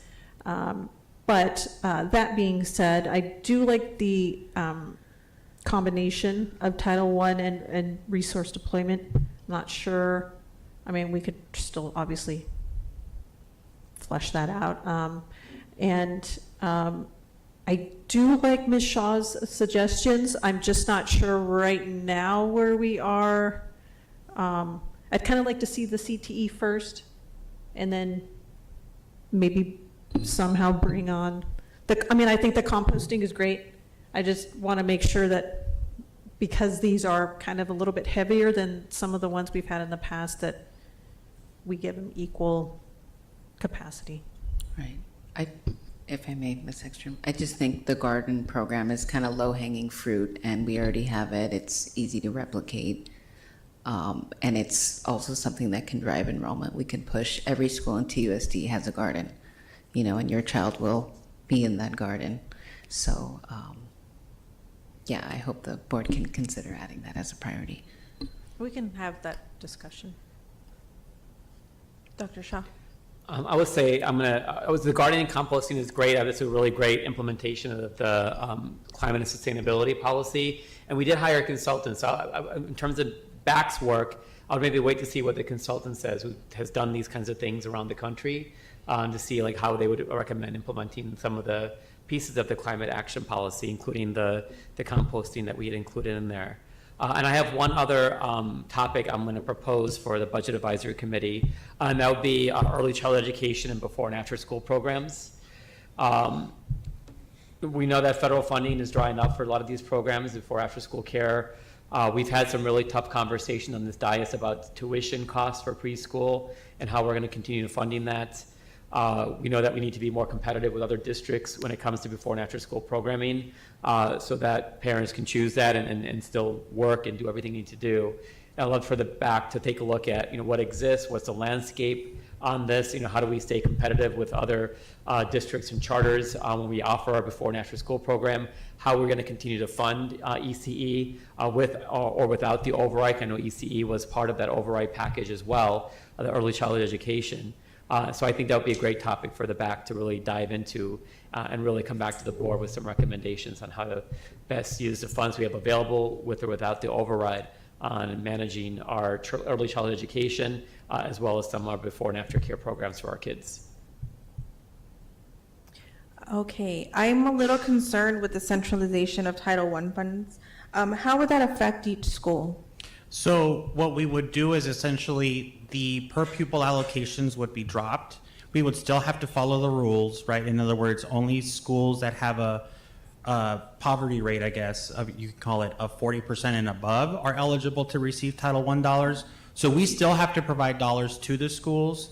The idea is that we would try to focus on, are there district-wide initiatives, curriculum initiatives, family initiatives, professional development initiatives that could be better funded or more efficiently or more effectively funded if they were funded more of on a district-wide level, kind of like we do currently with curriculum service providers, right? Title I funds all the curriculum service providers in the district.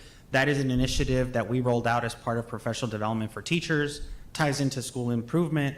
And so that's a kind of a better strategy to have professional development and PLCs in the schools. Are there other ways that we can replicate that type of work across the district? I mean, certainly that not every school district does it that way, where the majority of the money stays central and the minority, kind of goes to schools.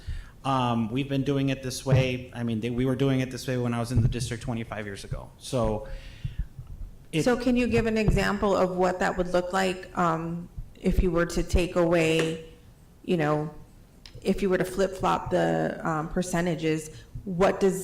Give me an example of what school, like Borton, what do they use their Title I funds for, and how that would affect what they use it for?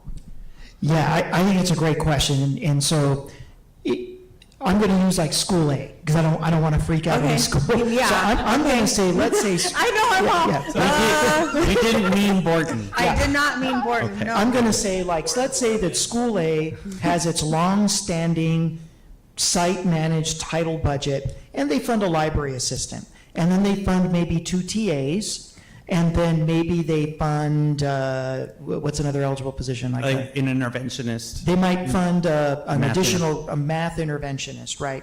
So if there is a centralization of title funds, all of that budget is absorbed, and the district, ultimately the governing board, determines, as all of those budgets go in a big pot of money, what this governing board views as district needs and where those district needs are to be deployed using title dollars.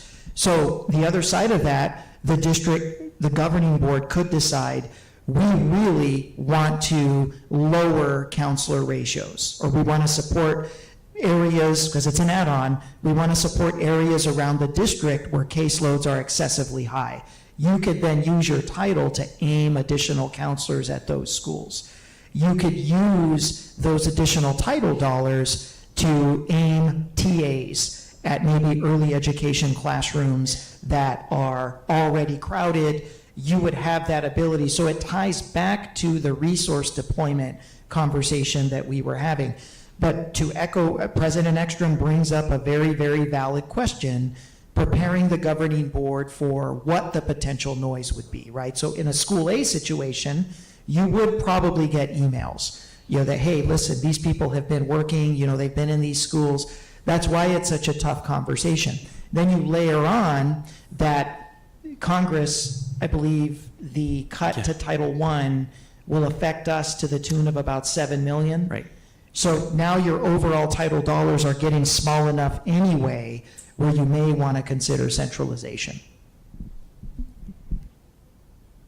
Mr. Romero. So going back with Mrs. Ekstrom, what she had mentioned on that also, on our current member list, I know Stacy's no longer there, but anybody else on there represent principals that is on our? No, we currently don't have she was the principal representative, if you will, yeah. Yeah, so I guess my concern would be, again, like I said, if we take control out of our principals, for the money that they have, for the needs that they see, and we pull it on out, what's the repercussions that we're going to see there, and especially if there's no representation for any type of, school administration on that committee, that would be a concern of mine. Yeah. We would still, obviously, as part of the conversations, we would still engage principals, regional assistant superintendents to kind of, the way we did it with assistant principals, right? It was kind of difficult to really kind of corral all these schools, but all 5 regionals have really good context about how APs work. I think that kind of context could work from the principals through the regionals. Obviously, the greater benefit would be to have an actual principal representative on the committee. That would be the ideal situation, but I think there are different ways to make sure that we get those concerns to the committee from that population. Is that it? I think so. I just wanted to reiterate the fact that since we don't have a principals out there, you want to join the BAC?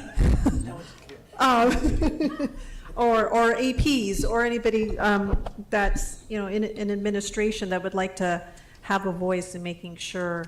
Maybe Eric Yulberg at Borton. Yeah, there we go. And then perhaps maybe our communications team can put out some social media posts, not just for the BAC, but for all the committees that we represent. It's just such a passion point because we know there's amazing individuals everywhere I go that are funded out of title. And that bumps up against what research-based best practices support us being able to do with title. Like, we know that early literacy is where it's at. We know that reading interventionists and math interventionists are needed in K2, K3. Title gives you an opportunity to do that.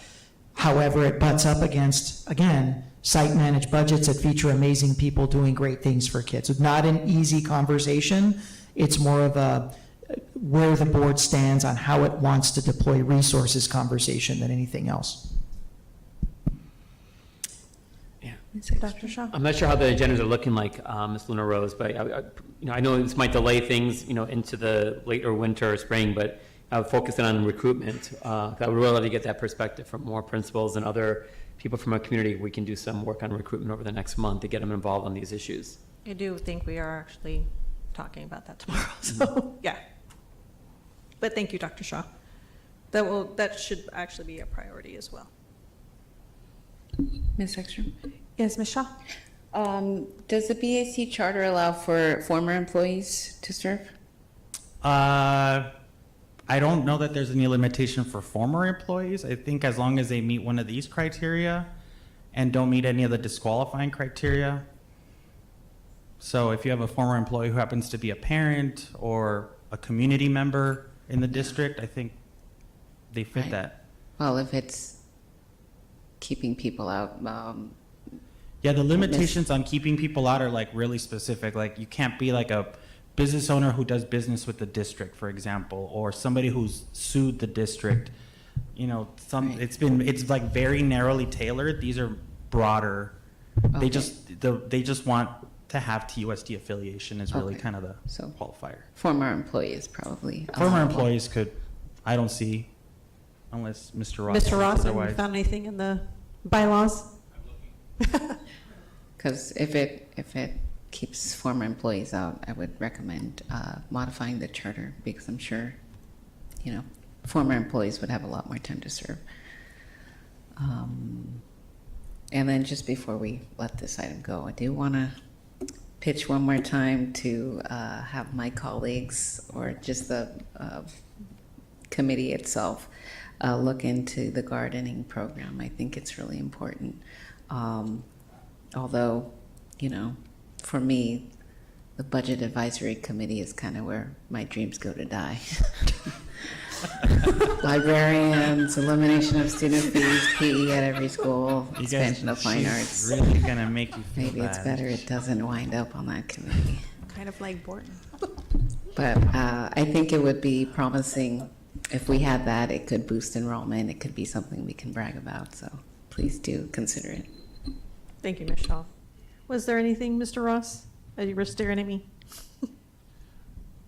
So the charter states that Community members of the BAC must be affiliated with TUSD, including parents/guardians of TUSD students, TUSD employees, representatives of the Tohono O'odham Nation, representatives of the Pasco Yaqui tribe, owners of businesses within TUSD's boundaries, or community members residing within TUSD. So that's pretty, that last one's pretty broad.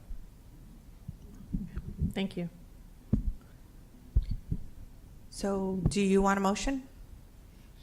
I've written some of them down. Let me know what you want to do. I know Ms. Shaw has a very... Well, I'll move to add gardens at every school and composting as a priority. I'll second, since I'm closest to you. All those in favor say aye. Aye. Those opposed? Motion carries. Yay. Thank you. And do we have to move the entire item still? Yeah, Dr. Shaw. So I'll move I'll move to combine the first and third as a resource deployment topic, and then adding the CTE and then early childhood education before after care as 2 additional items. Second. The item has been moved by Dr. Shaw and seconded by Ms. Shaw. All those in favor say aye. Aye. Those opposed, motion carries. Thank you. Thank you. Congratulations, Ms. Shaw. Thank you. Pray for me. Pray for us. Next is item 6.2, the adoption of the TUSD district calendar for school year 26-27 and 27-28. I can't believe I'm saying that. So, Yeah, I'd like to Dr. welcome our Tria. calendar team, Dr. Flory Hewitt, Assistant Superintendent, Curriculum Instruction, our Senior Director for Curriculum. And we're here for board consideration for the school calendar for the next couple of years. So I want to turn it over to our team. Thank you, Dr. Trujillo. Good evening, governing board members, President Ekstrom, legal counsel. It is hard to think that 2028, my goodness, oh my gosh. All right, so our goal is to obtain your approval for the 2026 and 2027 and 27-28 school years for our district. I am going to introduce this item by discussing that we did have a calendar committee that met from the months of October through March this past year. And one of our priorities with that committee was to ensure that our calendar aligns with our educational priorities. Also, maximizing our instructional days was pivotal as we discussed the planning for this, planning for professional development and accommodating testing schedules as well as operation schedules and so forth. We had representation from families, we had some teachers, school administrators, financial services, human resources, curriculum and instruction, and operations and transportation. And I believe Mr. Abel Romero was also part of a couple of our meetings during our committee meetings for our calendar. To walk us through the process and the options, I'm going to invite Ms. Heidi Aranda to talk about the options that we presented to our families and then some of the survey results.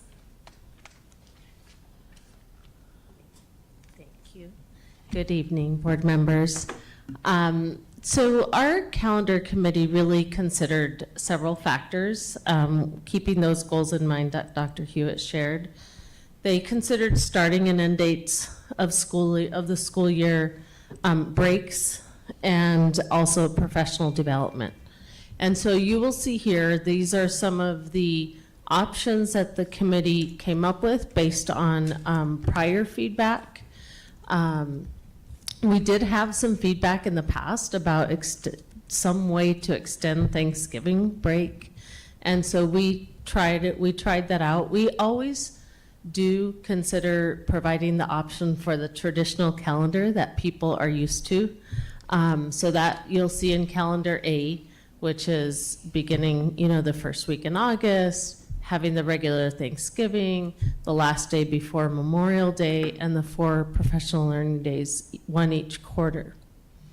The next 2 examples added that extra day for Thanksgiving break. So Thanksgiving break would be Wednesday, Thursday, and Friday.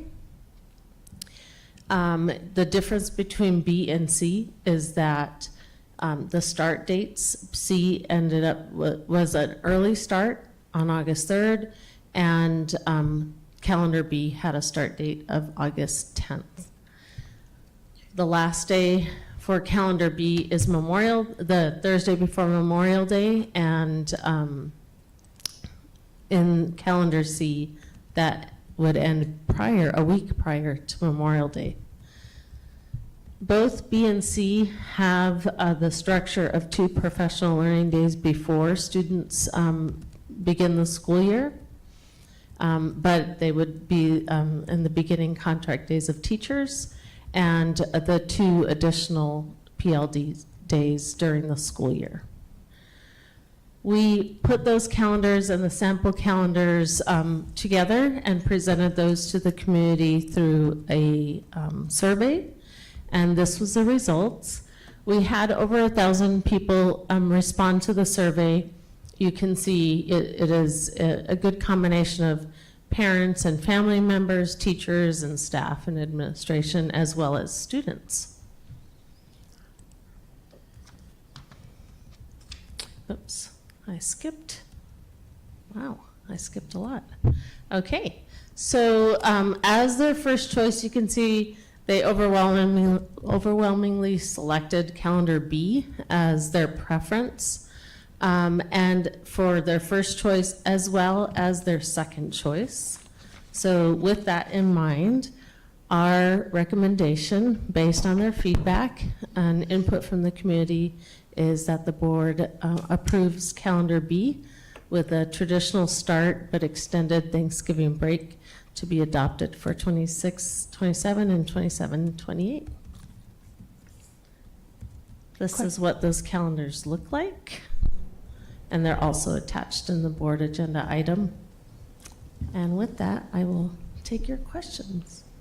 Questions, Dr. Shaw, Ms. Shaw, Ms. Shaw. Oh, thank you. Thanks for your presentation.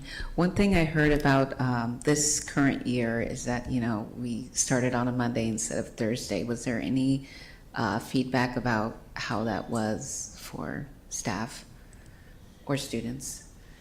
It was a long week. Yeah. As starting on a Monday does kind of require that shift.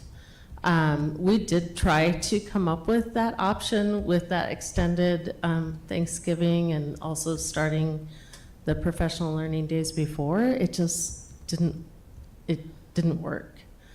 But yeah, it does make for a long first week of school, I think. Yeah. Okay, well, I like option B because, it gives us more time to fix the schools, and yes, I like that Thanksgiving break as well, so I support option B. Dr. Shaw. Thank you. A couple of questions. So with that extension of Thanksgiving, like if we started on the Thursday before instead of the Monday, couldn't we have the whole week of Thanksgiving off? So one of the things that we run into are contract days. So we had to very creatively, even pushing professional learning days out of the school days and into the beginning. We had to make adjustments based on employee contracts. So, and the instructional minutes, of course. So that would add number of 2 contract days, though, right? I It would think still that be the would same number of contract days, so that would be days off Monday and Tuesday of Thanksgiving week, and it'll be extra days on Thursday and Friday before that Monday start. So starting with teachers the Thursday prior. Like we have done in the previous years, yeah. So that would extend, I think, contract days by 2 days. We would have the 2 extra days of the week of Thanksgiving off. Right, but I think they're in contract days, even though they're like a paid holiday, essentially, but still part of their contract. Right. We'd have to explore that with human resources. And my second question, I know when we were talking about a lot of the different benefit additions that we negotiated with TEA, a lot of them were tied to attendance of professional learning days for our teachers. And then we had talked about then moving the professional learning days to Fridays because we were less worried about attendance issues for those. And I still see that they're on Wednesdays. Why didn't we move them to the Fridays and let the parents at least have the 3-day weekend instead of having to take a random day off in the middle of the week? Well, there's no really other way to say this, but when we interface with other districts and I talk with other districts about offering professional development on Fridays and Mondays, we exacerbate student absenteeism. That goes on in every system that I've interfaced with, where they're offering these kinds of days on a Friday or a Monday. Now, that may not be the case with a lot of the families watching, but there are notable spikes. And in a time when we're trying to talk about mitigating excessive absenteeism, I would have concerns about putting these types of days on a Friday or a Monday. I understand the benefit for, families, to be able to have that extra day and how that might make childcare easier in a lot of instances, but my fear is I think it would exacerbate a lot of absenteeism. I don't worry so much about staff. I do think that, if we set expectations the right way, I'm okay from a staff point of view. Our staff are professionals, they understand the importance of professional development. My concern is for the 39,000 students at large, giving a Monday and giving a Friday like that. Can you explain more what do you mean by that? Why would it be more absenteeism on a Friday PLD versus a Wednesday PLD? I think if you have a Friday PLD and you're leaving the door open for students to have that day off, we're leaving a door open for a 4-day weekend on Monday, and you're leaving the door open for a potential 4-day weekend on the Thursday before the Friday that they're off. That to me would be my concern, versus having it in the middle of the day or having it on a Wednesday or even on a Tuesday. You reduce the temptation to sleep in that Monday and make it a 4-day weekend, or have families view it as a bridge to a 4-day weekend and make travel plans and all those other types of things. So that would be my primary concern. Is that met off in the data in terms of do we see a lot more absenteeism on the Friday before Labor Day or other Absolutely, absolutely. And that's something we can even bring in data from surrounding school districts. That's not a phenomenon that's unique to TUSD. That actually topic that came up, at our attendance conference, that when you look at your own policies and practices, you kind of start with, okay, what are we doing that's potentially exacerbating or creating opportunities for absenteeism? We have to look when we're scheduling these types of days. So I just thought I'd bring that to the table. We'd happily bring data, to kind of support that and talk about what that looks like across all of our schools after a Labor Day or after, an MLK Day or before an MLK Day, what both student absenteeism looks like and what staff absenteeism looks like. The other factor to consider is Fridays have more instructional minutes in them because they're a regular school day, whereas Wednesdays has a reduced amount of instructional minutes. And I think the other piece that we've done to kind of help those attendance issues is by pushing those 2 days before school starts. It's 2 less days that we're interrupting instruction. Mr. Romero. So, and I was on a couple of those meetings as mentioned, and kind of as we've gone through this, what I know now that I didn't know then, kind of comes to mind over here. And because of that, I'm looking at calendar D, which hasn't been discussed here. And I just want to throw this out there, just because I know this year, with especially our early start, and I'm sure every board member up here has been getting multiple air conditioning complaints and outages and things of that nature that we have at our school. And I see that we start early. And from what I understand through facilities, the cost to have our schools running in these early part of August versus if we started later and ended later, was there a cost difference for keeping our buildings open if we started at Labor Day? Is that possible? Or do we always just stuck with these type of days? Again, like I said, we're still getting AC issues from people, parents, teachers, principals, et cetera, and yes, we're still in September, but if we eliminated a few other ones in those earlier weeks, is that a potential to look at in the future, or is that even a consideration? We're going to air conditioning in May, June as well. If we ended the school year later into June, that's even the hotter time than. Well, from what I understand, August is a hotter month than the end of May and early June if we extended it over to that area. Yeah, I'm sure graduations might be a little bit more, difficult on that one. I'm just wondering. I like B as far as because we're starting later, we're getting our facilities more time to do those things. I'm just looking, again, like I said, looking outside of something different. Is it possible to do a 17th or a little bit later, that third week?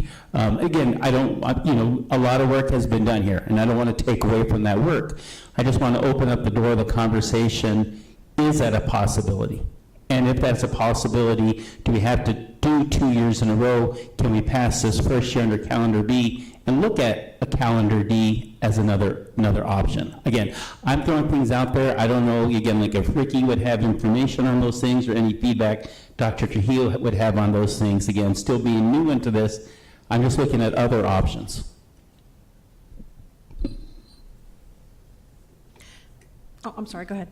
No, I was just going to say, the most important thing is instructional days and minutes and so forth. But yeah, I don't know about the data from facilities about how many ACs break in, June or May compared to August.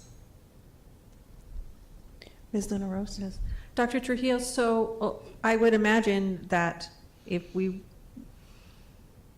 hypothetically looked into Mr. Romero's suggestion of starting later, like after a Labor Day, like we used to do a billion years ago, it would probably mess up a lot of our, like with the AIA. Sure. And all of those type of. Yeah, we certainly look at that, and I'm like, I was on calendar E, F, and G. I was trying to break a bunch of China. I was challenging to innovate, and like, hey, we need to be thinking like, we got to increase instructional time. And they just weren't having it. So I'm fairly quiet on this issue. I understand that we're looking at more traditional models, but I've always tried to look at creating a longer runway for operations. I've said that before.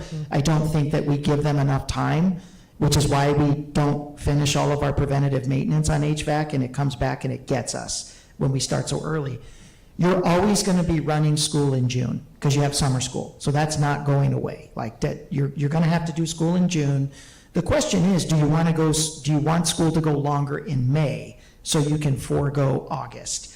And that's where you're looking at where are the temperatures hotter. Typically they're hotter in August than they are in May. June and July, June, you're always going to run school. It's always going to be hot. You got to deal with summer school wherever it is that we have it.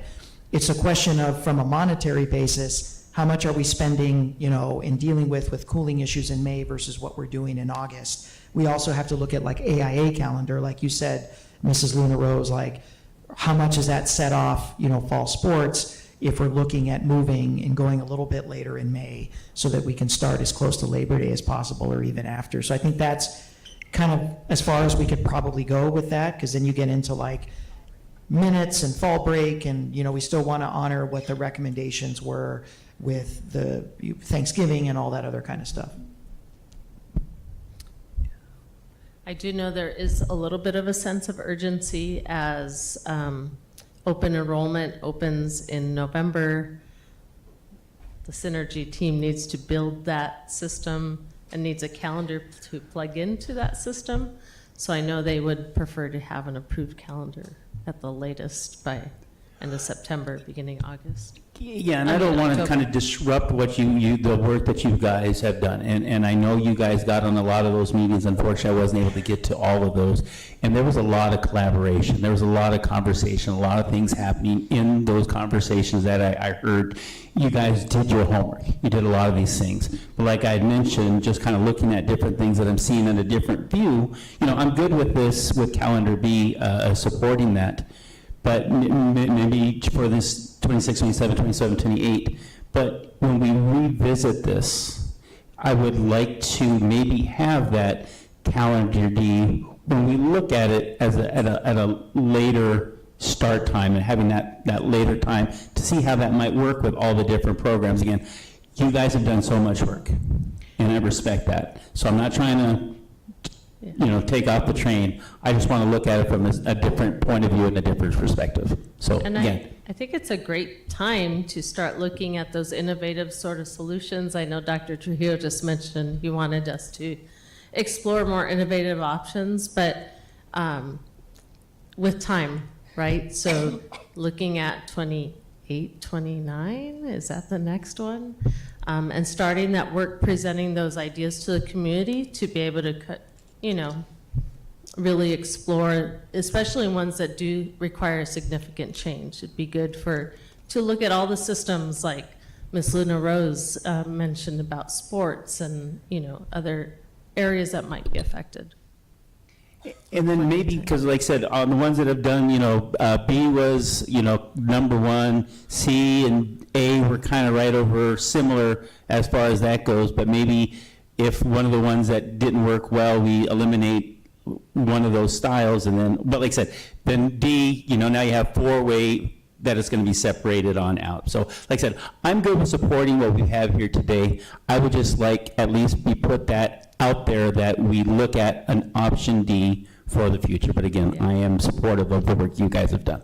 Dr. Shaw, and then Ms. Luna Rose. I see that there's a 10-day discrepancy between first and second semester. Has it always been like that? And what does that mean in terms of like classes that are taught in both semesters having 10 days longer in one semester compared to the other? Yeah, it's all about where the calendar lies. This is why we push those 2 days into the spring semester, because that would make our fall really short. So we try to accommodate to try and even that out. But it didn't work out to exactly, half and half semesters. Is that how it's always been? Have we always had a longer second semester than the first semester the last couple of years? No. And what does that mean in terms of our classes and curriculum and, So- students are taking something one semester versus another? So we adjust our curriculum. We develop our curriculum in quarters. So however many days each quarter is, we adjust our curriculum to fit that and our pacing guides and so forth to give teachers our assessments as well. But we do try to keep it towards that 90 days each semester, more or less. But yeah, depending on how the calendar falls, it's not always possible. Dr. Trujillo? Is it the presence of the number of governing board holidays that falls in one semester versus another that creates the overage?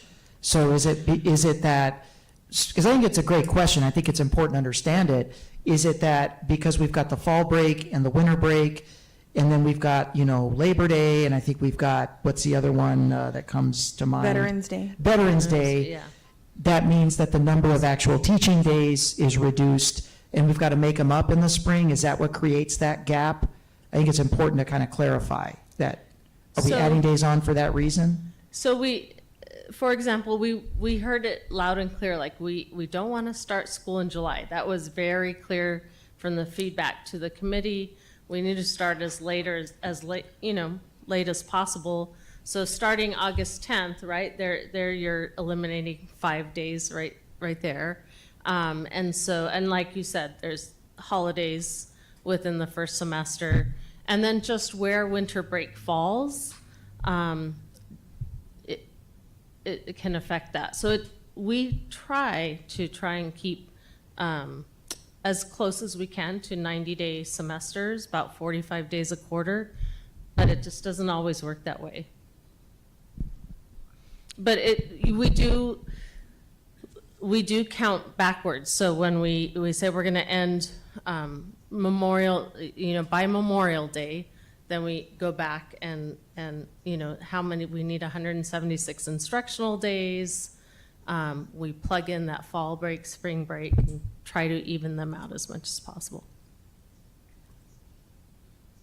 Ms. Luna Rose, did you have another comment?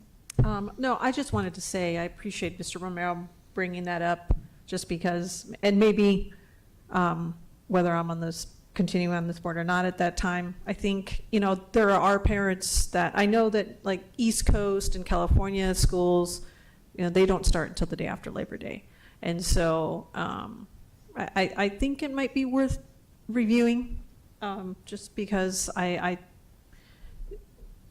but we're kind of in a situation where we're always hot, so I don't know what will be, but I think it's worth, I just want to say I think it's worth reviewing for future dates. And giving the opportunity for community to give feedback. Yes, Dr. Shaw? I think for tonight's purposes, I'd probably only feel comfortable approving the 26-27 calendar and keep on working on and kind of seeing how that goes, how this year's goes and everything, and not approve the 2 years. I think what we need to really do is make sure everything's ready for the next school year. And I think when having conversations on what makes sense. Ms. Extra? Yes, Ms. Shaw. Sorry. Yeah, I agree with Dr. Shaw on just approving this upcoming calendar. Thank you, Mr. Romero, for bringing that up. I think it would be great to do that so we give facilities time to fix our schools so we don't run into the problem that we do every school year. But it would be great to get all the other school districts on board and extending their calendar so that we don't, put our athletes at risk. And I don't know who our board liaison is for ASBA, but having the whole state on board to start later would be great, so that we're all on the same page, since this was something that we used to do in the past, start late. But I don't know when we started to start early, but yeah, it does create issues in our district and probably others. And I'll say, not all the hate emails can come my way, but I would like a year-round calendar. That's what I would support. I like how Vail does it, to be honest, where they have the longer fall break, the longer spring break, more breaks built in, less of a long summertime. I think that's a lot of evidence-based about learning loss over the summer, and so that's what I would push for. Not as a motion tonight, but just want to throw it out there and let the hate mail come my way. That's the kind of China that I was trying to get them to break, but. We did I'm talk with it. about it, but. Along with uniforms. You can get that, get the uniforms in. Shucks, out of that BAC. We kind of just brushed over the Monday start date, so everybody was okay with that for this year, or for this upcoming school year? Okay. Yeah, I mean, the survey kind of communicated that now that they've lived that, right? We've done that in the past, but now that they've relived that again, that might change. So that might be one of the options presented again in the future. Okay. I'm sorry, when was the survey done? This was done before the school year started? Yes. So we did present, like you can see, the traditional, which starts on a Thursday, and then the other two options that start on a Monday. But again, that could be presented again, a Thursday start date. Yeah, maybe they wanted an August 6th start date, and then they wanted an extended Thanksgiving break, and that didn't have the option. So, because I have heard from parents that they did hate it. Now my daughter's in the 5th grade, and so, I mean, it was okay for her, but, for the younger ones, I don't know how that affected. The Monday start date? Yeah, the Monday start date for kinders or first graders. Right. Yeah. I have a high schooler, so she just complained, so it doesn't matter. I'm calling her out. Ms. Ekstrom? Yes. I wonder if we can present the calendar publicly, like recommendation of calendar B, because oftentimes the survey is just it is a small portion of people. And if people saw, and maybe we explicitly state that we are going to, or we may start again on a Monday, please provide your feedback on this calendar recommendation. And then bring it back at the next board meeting, just so people can know, or at least they can't say, we didn't know, you know what I mean? Because, I got a lot of grief for the Monday start. I did too, so that's why I'm just bringing it up. And it may be because I'm at an elementary school and people see me and they're like, that sucked or whatever, but yeah. I'm not sure that would give us a lot. We have 1,000 responses here. I'm not sure having 5 responses is really going to change too much in terms of the 1,000 that we have on here. We hardly ever, we put everything out to public when we get more than a handful of comments on anything.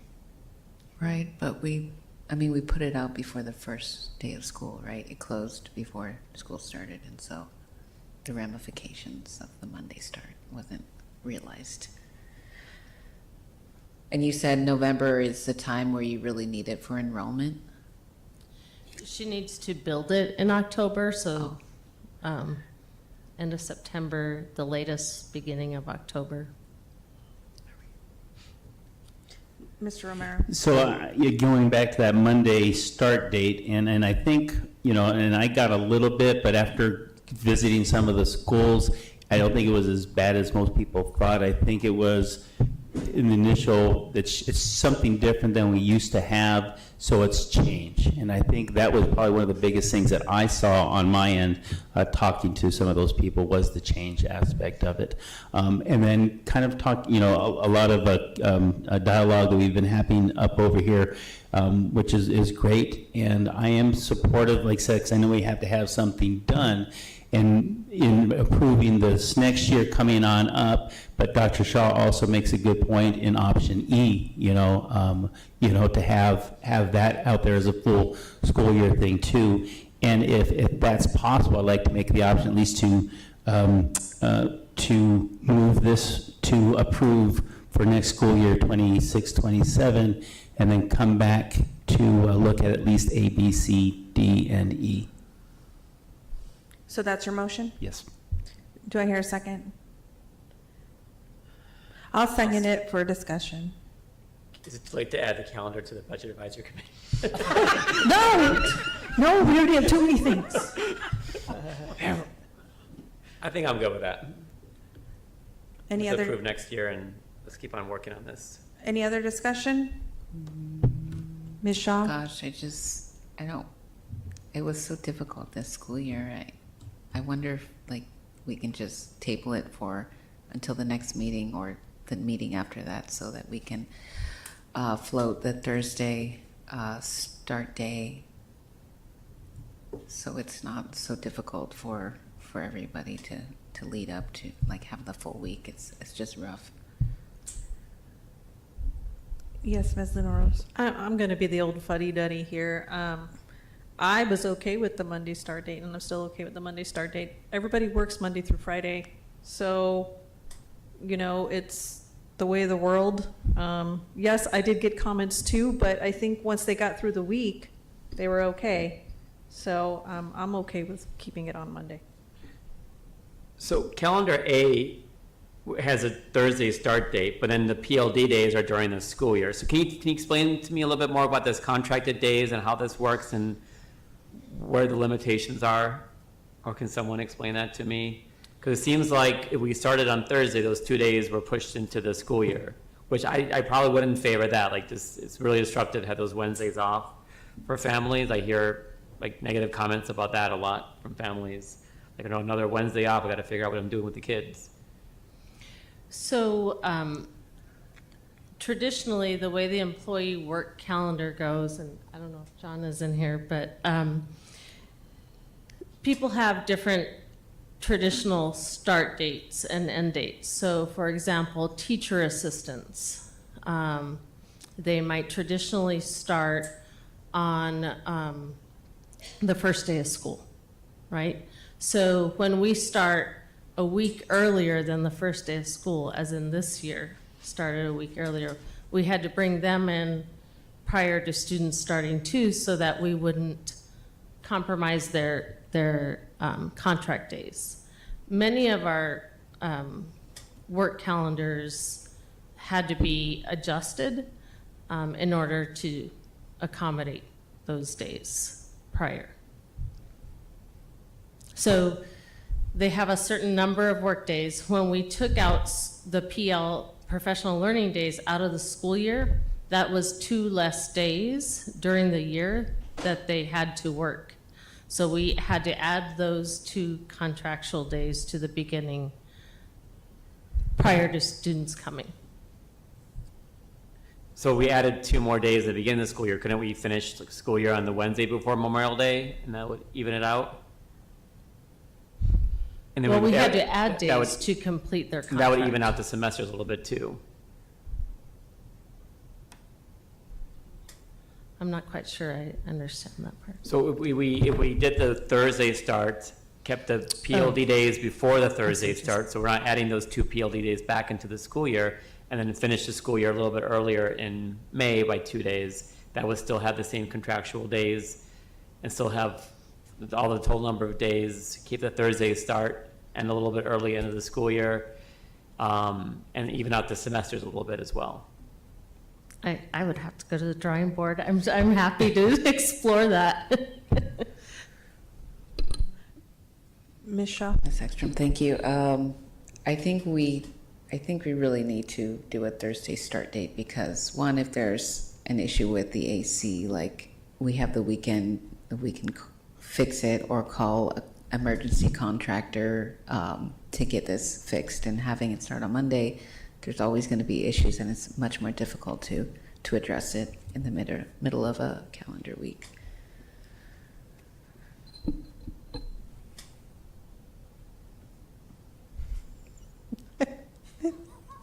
Mr. Romero, what was your motion again?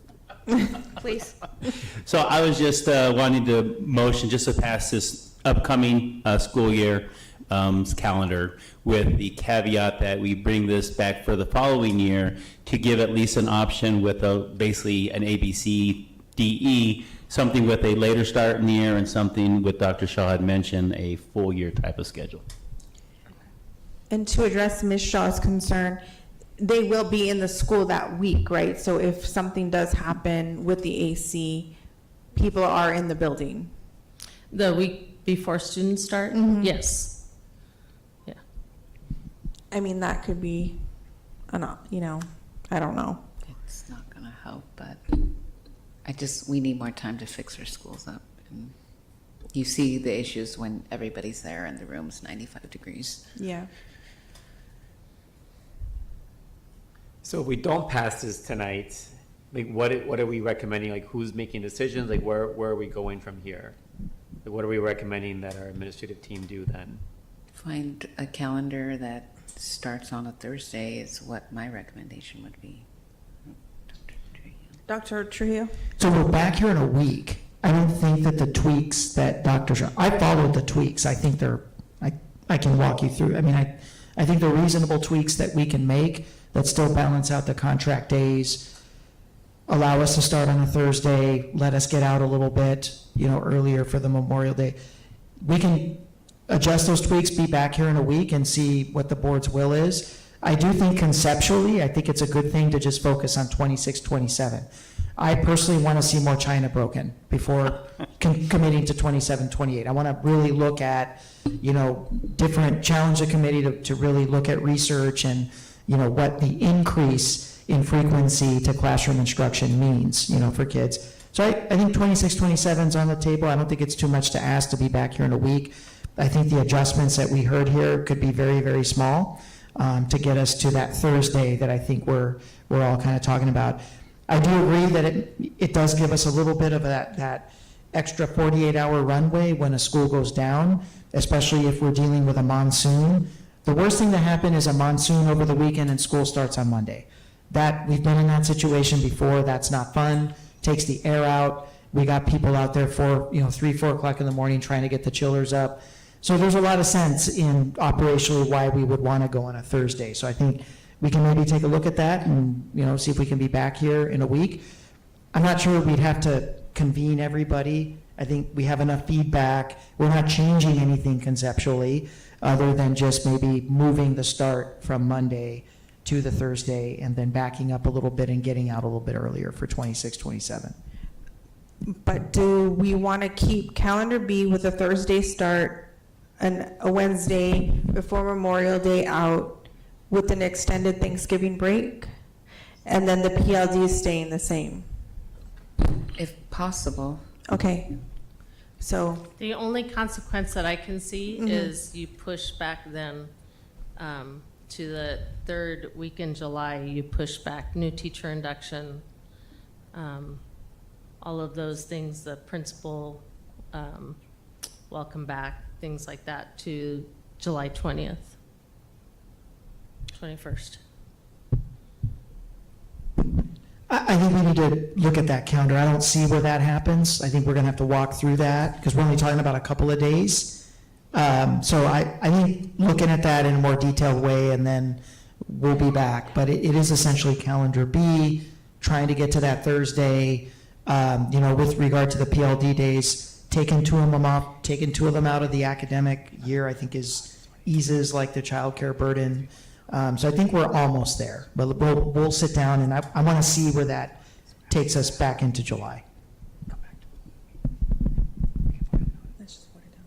Okay, so in order for them to come back, there's a motion and a second on the table to approve the calendar as presented tonight. So if you want them to come back, you vote it down.